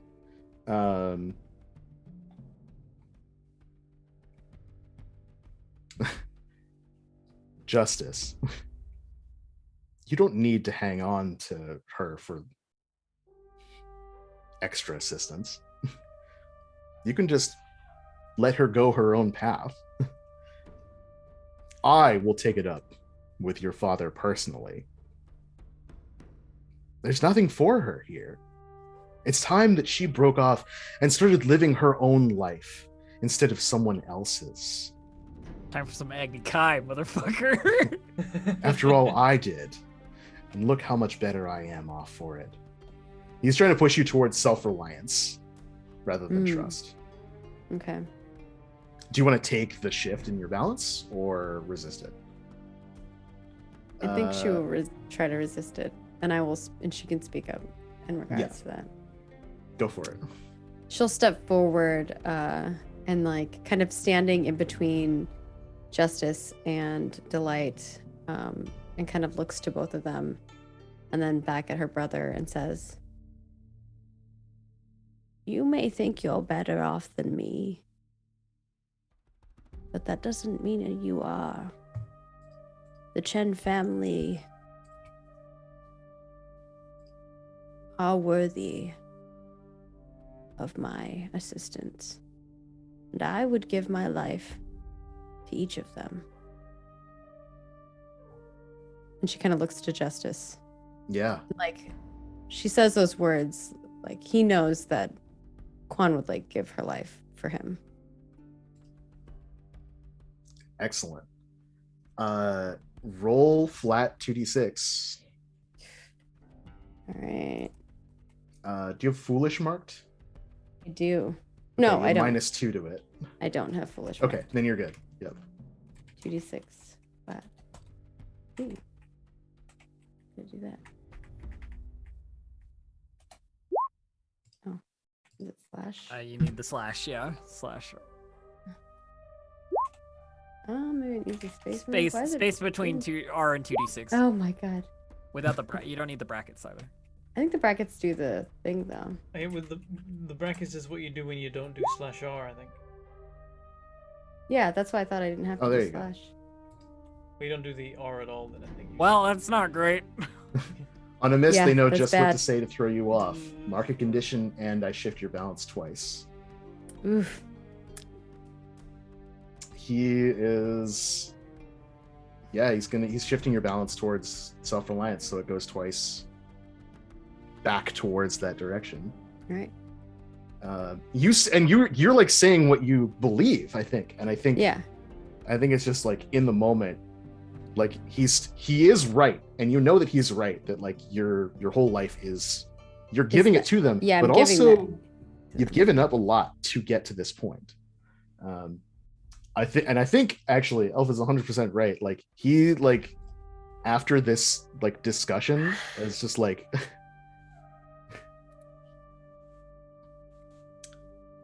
it's been a long time. There are many things that are unresolved between us that may be better solved through flame. Get out of that suit. Let's do it. And she pulls out her I think Delight is weapon, like and super flame on just board, by the way. flame just like erupts from her hand. And I Yeah. will mark foolish, and she's gonna start chucking fireballs at this guy. Oh yeah. Like Yeah. as soon as he gets out of the suit, yeah. he does. He gets out. What is Han like physically like? Was he like imposing, small? I would say that he has been imposing. He was like the big brother to all of us. Yeah. He was the oldest. He always basically wanted to be in control and have power, and didn't like where our standing was, right? Like we were Yeah. always like serving other people, and he was like he wanted to be the change of our family, to be like the one to build our legacy. Yeah. You're also like pretty old, and he's older than you, right? Yeah, I was 10 when the last time I saw him, and he was 18. So he's like Okay. 8 yeah. years older than me. So I'm gonna adjust his voice then. He's like a toxic version of Justice when he comes out. Like Justice is tall and like pretty well built. This guy is like cut for someone who is in their like 50s or however old you are, 40s, 50s, 60s. Yeah, something like that. Somewhere in there. Someone who's older than like 45. Look at someone like Billy Gunn in wrestling, like older wrestlers who manage to stay like cut, right? Yeah. Physically very imposing, keeps himself in good shape. Clearly aging, gray hair pulled back. And yeah, he happily gets out, and he's like, I invoke the ancestral right of the Agni Kai. Oh shit. And you get out, and as soon as he like gets out of the suit, right, you attack him, right? Oh yeah, she's running in. Exchange. All right. Go ahead and pick your approach. Also, this is really bad because I have 1, 2, 3, 4 conditions. I would like to state that I am fully in support of this move, and that Delight is like, while the Chen family only needs like one firebender to do this like work, you know, so like kick Han out and it's all good. Oh my god.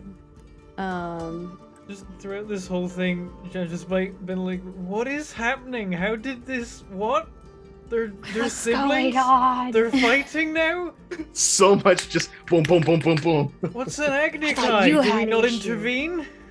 Do I immediately what- lose my foolish because I'm taking a foolhardy action without talking to my friend?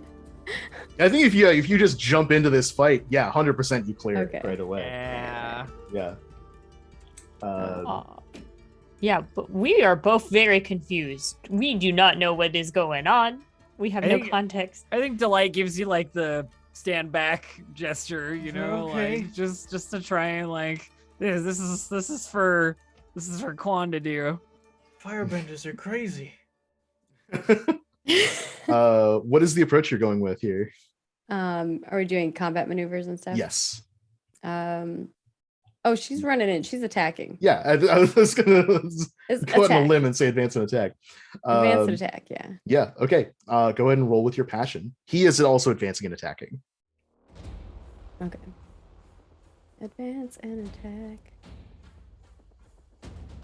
Yeah. Actually, no, he's gonna he's gonna defend and maneuver because he's still like getting out of the suit as you attack. Oh, So like you no. haven't even had the time. Traditionally, you're supposed to go back to back and then turn around and fight like a pistol duel, and you're just going. He doesn't have the time to think to attack. Well, it doesn't matter because I fail. Okay, you can still do a basic technique by shifting your balance away from center. Okay. Going more on self-reliance. So if you're are you at 0 right now? No, I'm at -1 trust. Or I'm 1 over towards trust. Okay, so you keep going in the direction you're going away from your center. So I'd go further. You go back towards trust. Yeah. So you're like kind of trying to recenter yourself, and you get one basic technique, which is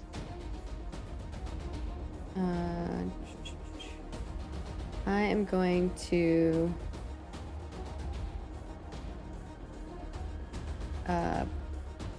pressure. Well, no, I'm going to strike, I think. yeah, okay. Would you like to have him choose what he takes in response, or hit him in a particular way? So either I can, or so basically I can give him 2 fatigue, mark a condition, or shift his balance.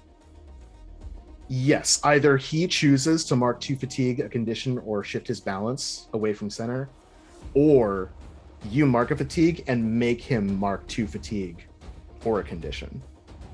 Oh, gotcha. Yeah. I'll let him choose. That's fine. Okay. He takes the 2 fatigue as he's like, like parry. He gets out, and like the first shot of your flame goes like flying past him, and he spins around and like tries to parry them. Technically, he should have gone first because he's defending, but I changed halfway through, so we're not going to worry about it. He's retaliating, is what he's doing. So like he sees it, and so he's parrying your blows, and then he turns them back and returns the flames with his own bending back at you. So each time you inflict fatigue, condition, or shift balance, he deals 1 fatigue back to you. So you take a fatigue in response. As the 2 of you like foom, foom, foom, foom, foom. Neither of you is burned, but he sort of like drops into the fighting stance after that brief burst of action. So like nobody else had any chance to like respond or react in that moment. It's just like, whoa, okay, hold on. And he drops into a fighting stance and like just looks back at you like attacking with my back turned. Quan, I expected better out of you. Killing our sister, I expected better out of you. And Quan will go for another attack. And he's like, yeah, that's what I wanted you to. Oh, he's getting what he wants. I'm sure. He's kind of getting it, but he's also angry that you're fighting back, right? Yeah. Okay. So you're attacking again, right? He's attacking. Oh my gosh! What is happening? Oh no! I'm usually so good at this, and this time around, it makes sense though. In the fiction, for sure. Yeah, like, you're oh like my totally, god, this is totally off balance. Yeah. Take a shift your balance again if you want to do another basic. Snake eyes that one. Yep. Yeah, snake eyes. Whew. And I guess she's going to do pressure. Okay. And so What there's just like approach a can ton he of not fire do? like coming towards him to kind of like make it hard for him to attack me back type of thing. Right. Okay, so what can he not do? Defend, attack, or evade? So this is choose an approach your foe cannot choose. I would say attack. He can't attack. Yeah, okay. So the next burst. He calls up a technique that you haven't seen. Like, he's got a very particular kind of, like, I think you're a little more elegant, right? In the way that you fight, it seems like. Perhaps, it's very yeah. reactive and defensive. Han is aggressive.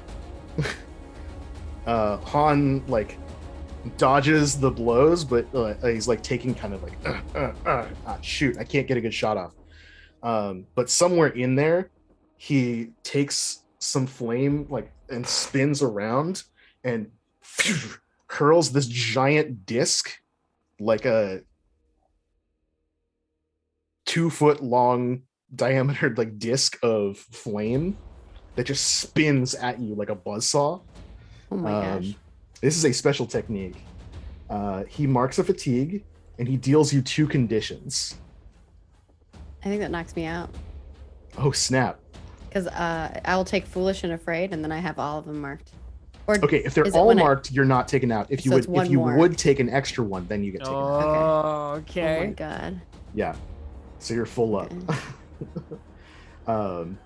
Yeah, and so like battering that backwards is like it is shocking. Like you were not expecting that, and he's too busy like trying to block himself to do anything else. That's that. Everyone else on the sidelines, what are you doing? Can I help with those conditions somehow? Can I cover and support from the sidelines while Yes. while a fight is happening? Can I be like, Oh. yeah, kick his ass? Oh my god. He deserves it. I don't know what he did, but if you're angry, I'm angry too. That's my plan. Yeah, Just like, did she just say that he killed their sister? What's going on? yeah, right. Like there's that was not common knowledge. So I think that I'm gonna do that. I'm gonna try and help with those conditions from the Yeah. sidelines. Oh my god. The power of friendship. Harmony. Harmony time. The power of 9! friendship. Yes! Not Good. terrible! Could somebody Okay, knock that over into a 10 as well, maybe? Like, could someone else, like, if Jean threw in some extra, like, support? Yeah. What do you say? What are your words of encouragement? I'm probably just like, you got this. I don't know what this thing is, but I know what you can do. Nice. Yeah, so on a hit, the Quan, decide if you open up to delight about this moment. What do I need to open up to? I think she would definitely open up, but she's like in the middle of battle, so It's okay, Right. it'll wait. It'll wait till after. You know, it's like a delayed reaction. I'm just trying to get you pumped. You know, try and refocus. You know what we're gonna do? I think we're gonna hack this move. okay. We're doing some game design on the fly. Oh Whoa. shit! Okay. Ooh, yeah. Is I think you're right that like usually it's like, hey, you can talk to me about this thing. Yeah. whatever, right? But you're not really trying to do that. You're trying to just like psych you up. Yeah. I think this will give you the inspired status, which lets you shift your balance towards a principle of your choice. So it's not going to do anything about the conditions per se, but you do get to like center yourself a little bit. Actually, no. Prepared. Maybe. Inspired. Do you feel more inspired by these words? Or is it like, are you shouting in like advice? Like hit him in the whatever. She's not shouting advice for sure. It's just like, hey, I you should believe fight in harder. Inspired, yeah. I Yeah, believe. it's inspired. If only we knew anything about, like, this kind of fighting. Yeah. Because then you Yeah. can, like, break his root and, yeah. Yeah, but delight. Aim delight for the does- eyes. I'm pretty sure fire to the eyes works on everybody. No, just Delight. So what Delight you does can know do- about family drama, however. So. Yeah. Because you are inspired. You can spend that to shift your balance towards a principle of your choice. You can live up to your principle on combat approaches as well. So if I go further into trust, I will lose control. Ah, where I'm okay. at. That's So where I'm at maybe right don't do that. But if you're at +3 trust, you could live up to trust and roll with +3 instead of whatever your passion is if you attack again, or any That or makes any sense. approach. Because that's Yeah. what's happening here is that like Yeah. Quan is like, no, this family has been really good to me, like better than you have, and better than how we were living before, you know. Right. Okay. Sounds good. Get him. All right. Fight, fight. I'm gonna try to attack again. Yeah. Oh, this is madness. All right, and so I can use the +3 for my trust. Yes, then? you mark a fatigue, Okay. and you roll with +3. Because you're So like, add yes, a I +3 believe to on my that. passion, or You just roll with use 3. your principle trust that you're and living stuff, up to okay. instead of So- your passion. I just add a +1 to this roll. Yep. 8. At least it's not a fail. Yeah, Oh it's my not god, bad. what are these rolls? I keep rolling ones. So you can use a master technique, which you don't have for this approach. So you get a basic without having to shift your. You get a basic attack without losing your balance. Okay, I'm gonna strike him again. Yeah. Actually, okay. I was wondering if, because this attack, he's out of the suit now, right? He's out of the suit. But the suit is near him, right? It is near him. I was thinking, what if I hit the suit to fall on him? Oh, yeah, like throw it off center or something. Oh yeah. Yeah, that's what I was thinking. Yeah. But then I for got sure. distracted by the other stuff. Yeah, how would you do that with your flames? I think she looks frightened and she's like on the ground, and then she hears like Delight kind of like, and John encouraging her, and she's like crouched on the ground, and she just kind of similar to him makes like a disc of fire, but it's not as like impressive as his, I'm sure. Right. And she's just gonna basically like use it to like force trip the thing's legs that are on the ground. Like kind of heat up the pistons in the legs so that it kind Yeah. of bends a little bit. It goes, yeah, that sounds like a smash. Mark of fatigue. And I'm gonna say he'll be impaired by that for sure. Which would keep him from doing stuff. He can't Could I advance an attack. also put an inspiring? Well, I guess no. I'll do that later. Another Yeah, this is inspiring where yell. we'll resolve the exchange. He's gonna evade and observe because he can't attack. He gets to clear a fatigue for doing that, and he's gonna test your balance, Okay. which means he knows what you believe in, basically.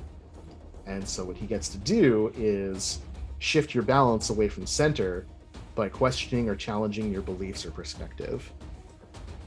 And so like while you're fighting, right, and he's like thrown that disc, he's thrown you off, he sees that you like your necklace is gone, he sees you're still working here, you're obviously seem to be putting down everything on the line for the Chens. Hell yeah. He just like he's like yelling at you in the fight, like Quan, don't fight me, we're the same, we both killed the past to have our own futures.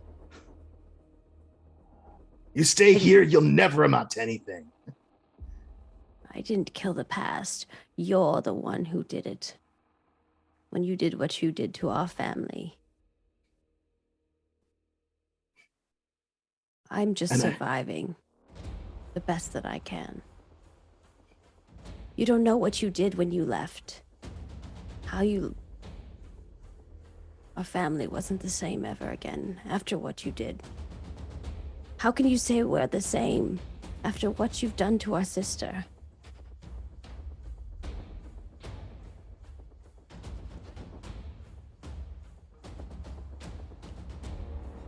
I did it to be free.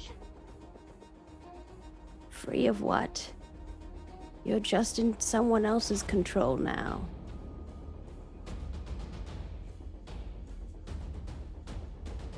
Being free is a facade. We're all chained to something. But what you decided to do, that's unforgivable. It can't be undone.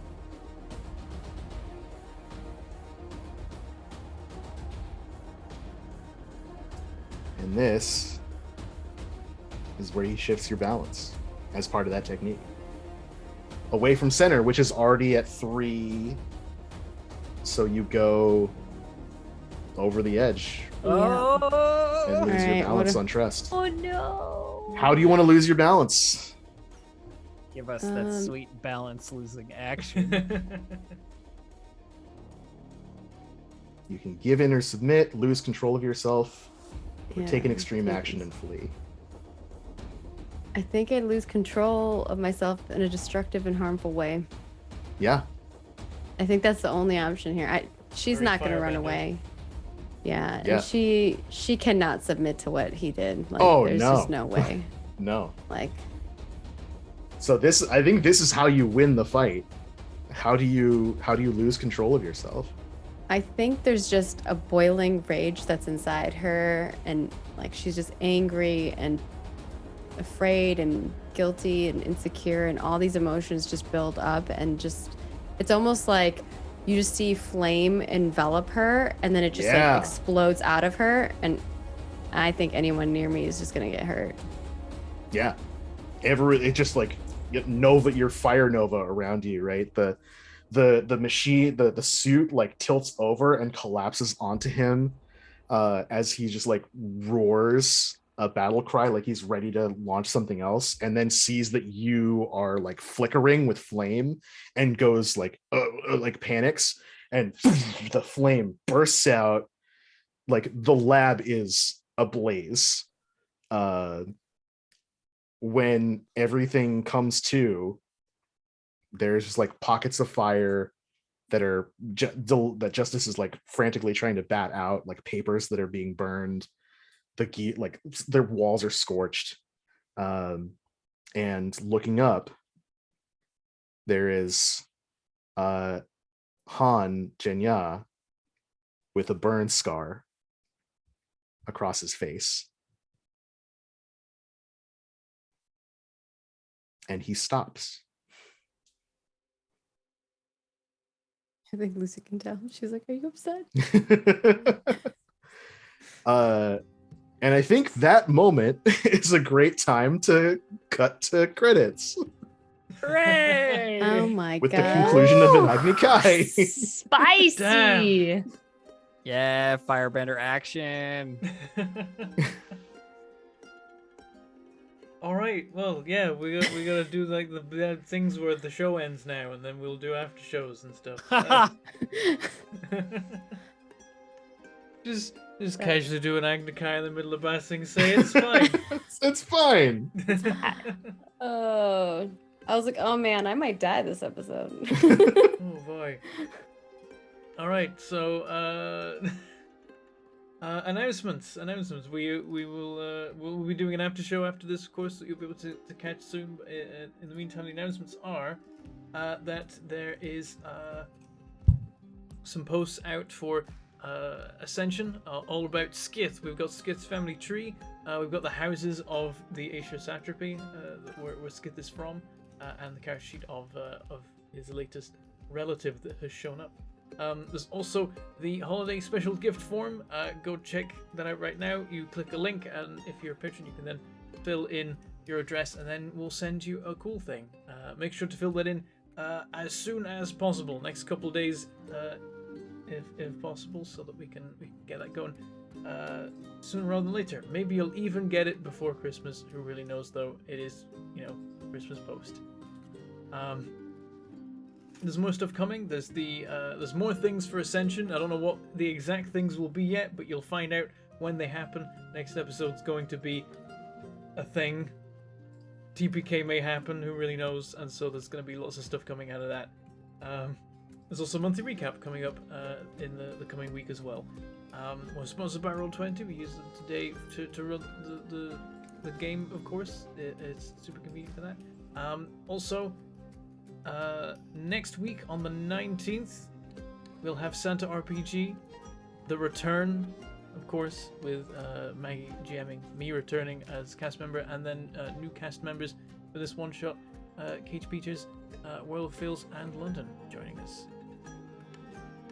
Also, as of 15 minutes ago, you can now check out the MP3 and after show for our latest episode of Ascension, and this after show in particular was a doozy.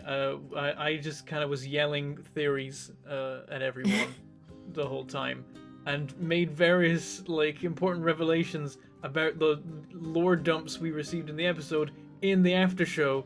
Couple key things that I realized. You get to watch me just like live realizing things that we totally missed in the episode. Yeah, I was looking at a lot of the past stuff that we had. It was very interesting. Putting good a after lot show. of things together. It's been a whole journey. It's really coming to a head as we come to the end of the year. It's working out well in terms of timing. Yeah, you'll be able to check out those. Let's go through where you can find people, and then we'll head off for our own after show today. Let's start with our GM, Simon. What do you do? Hey. Where can we find you? Hey everybody, I'm Simon. Once again, you can find me on Twitter at Lucia Libris. I write and publish tabletop role-playing games at colorspreadgames.itch.io. I'm a pro GM for Magpie Games and a moderator for the Discord, so you can catch me over there. And aside from that, I'll be here next Saturday. For the finale. The finale. Banzai, how about you? Hello. My name is Bonsai Baby here on Twitch. You can also find me on Twitter at Bonsai Baby. Yeah, if you guys just want to learn how to create, make, build things, we're doing pens, and baubles. So if you want to learn how to wood turn baubles and pens, you come and check me out here on Twitch. Yes. And Elf, what are you up to? Hi, I'm Distracted Elf. You can find me at twitch.tv/DistractedElf or on Twitter at DistractedElf. I do some tabletop stuff of my own. Currently running 2 games on my channel. One is called The City is the End on Tuesdays, and it is kind of like a fantasy post-apocalyptic mess of cool, weird themes. And then there's Blades of the Dark, House of the Rising Sun on Wednesdays, which is getting pretty spicy crime-wise. So we recently accidentally had a massacre in our home base and then had to sell all the corpses to a restaurant for profit. So that's where we're at. You know. So swimmingly, as per every Blades and Soul game. Or Yeah, Blades in the only Dark in game. Blades. Yeah. Meat pies, Yeah. meat pies, meat pies. I mean, when the only other meat available is like eel, you know people are gonna Well, be creepy, Mm, gross mm. fish from the gross waters. yeah. Yeah. Maggie, what about you? Hello everybody. I'm Margaret Crone. You can find me at Margaret Crone in all of the places. I do things on the internets. I make games for a living. I'm currently working on a game called Ashes of Creation, and you can check it out at Ashes of Creation in all of the places. And I'm super excited for the finale of this, more Ascension, and our Santa RPG, which I'm going to be recording GMing the first session with Legend here soon, actually like right after our after show. So it will be fun. Plotting. What about you, Bentham? Where can people find you at? You can find me on YouTube and Twitch, where my name is some variant on the weird theme that I can't explain of Mangled Pork. On Twitter, I'm the much more normal name of Bentham Plays. But recently, lots of multiplayer streams, as is the usual.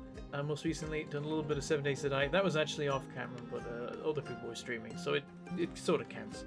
And then yesterday we did the newest update to Phasmophobia when it was very hot off the press. It literally dropped like an hour before we streamed, and we were messing with the cursed items and mainly getting killed by them. Mainly me getting killed by them. I think I died almost every single mission that time, but it was fun anyway. And then tomorrow we'll be playing some Barotrauma, and we'll see where we go from there.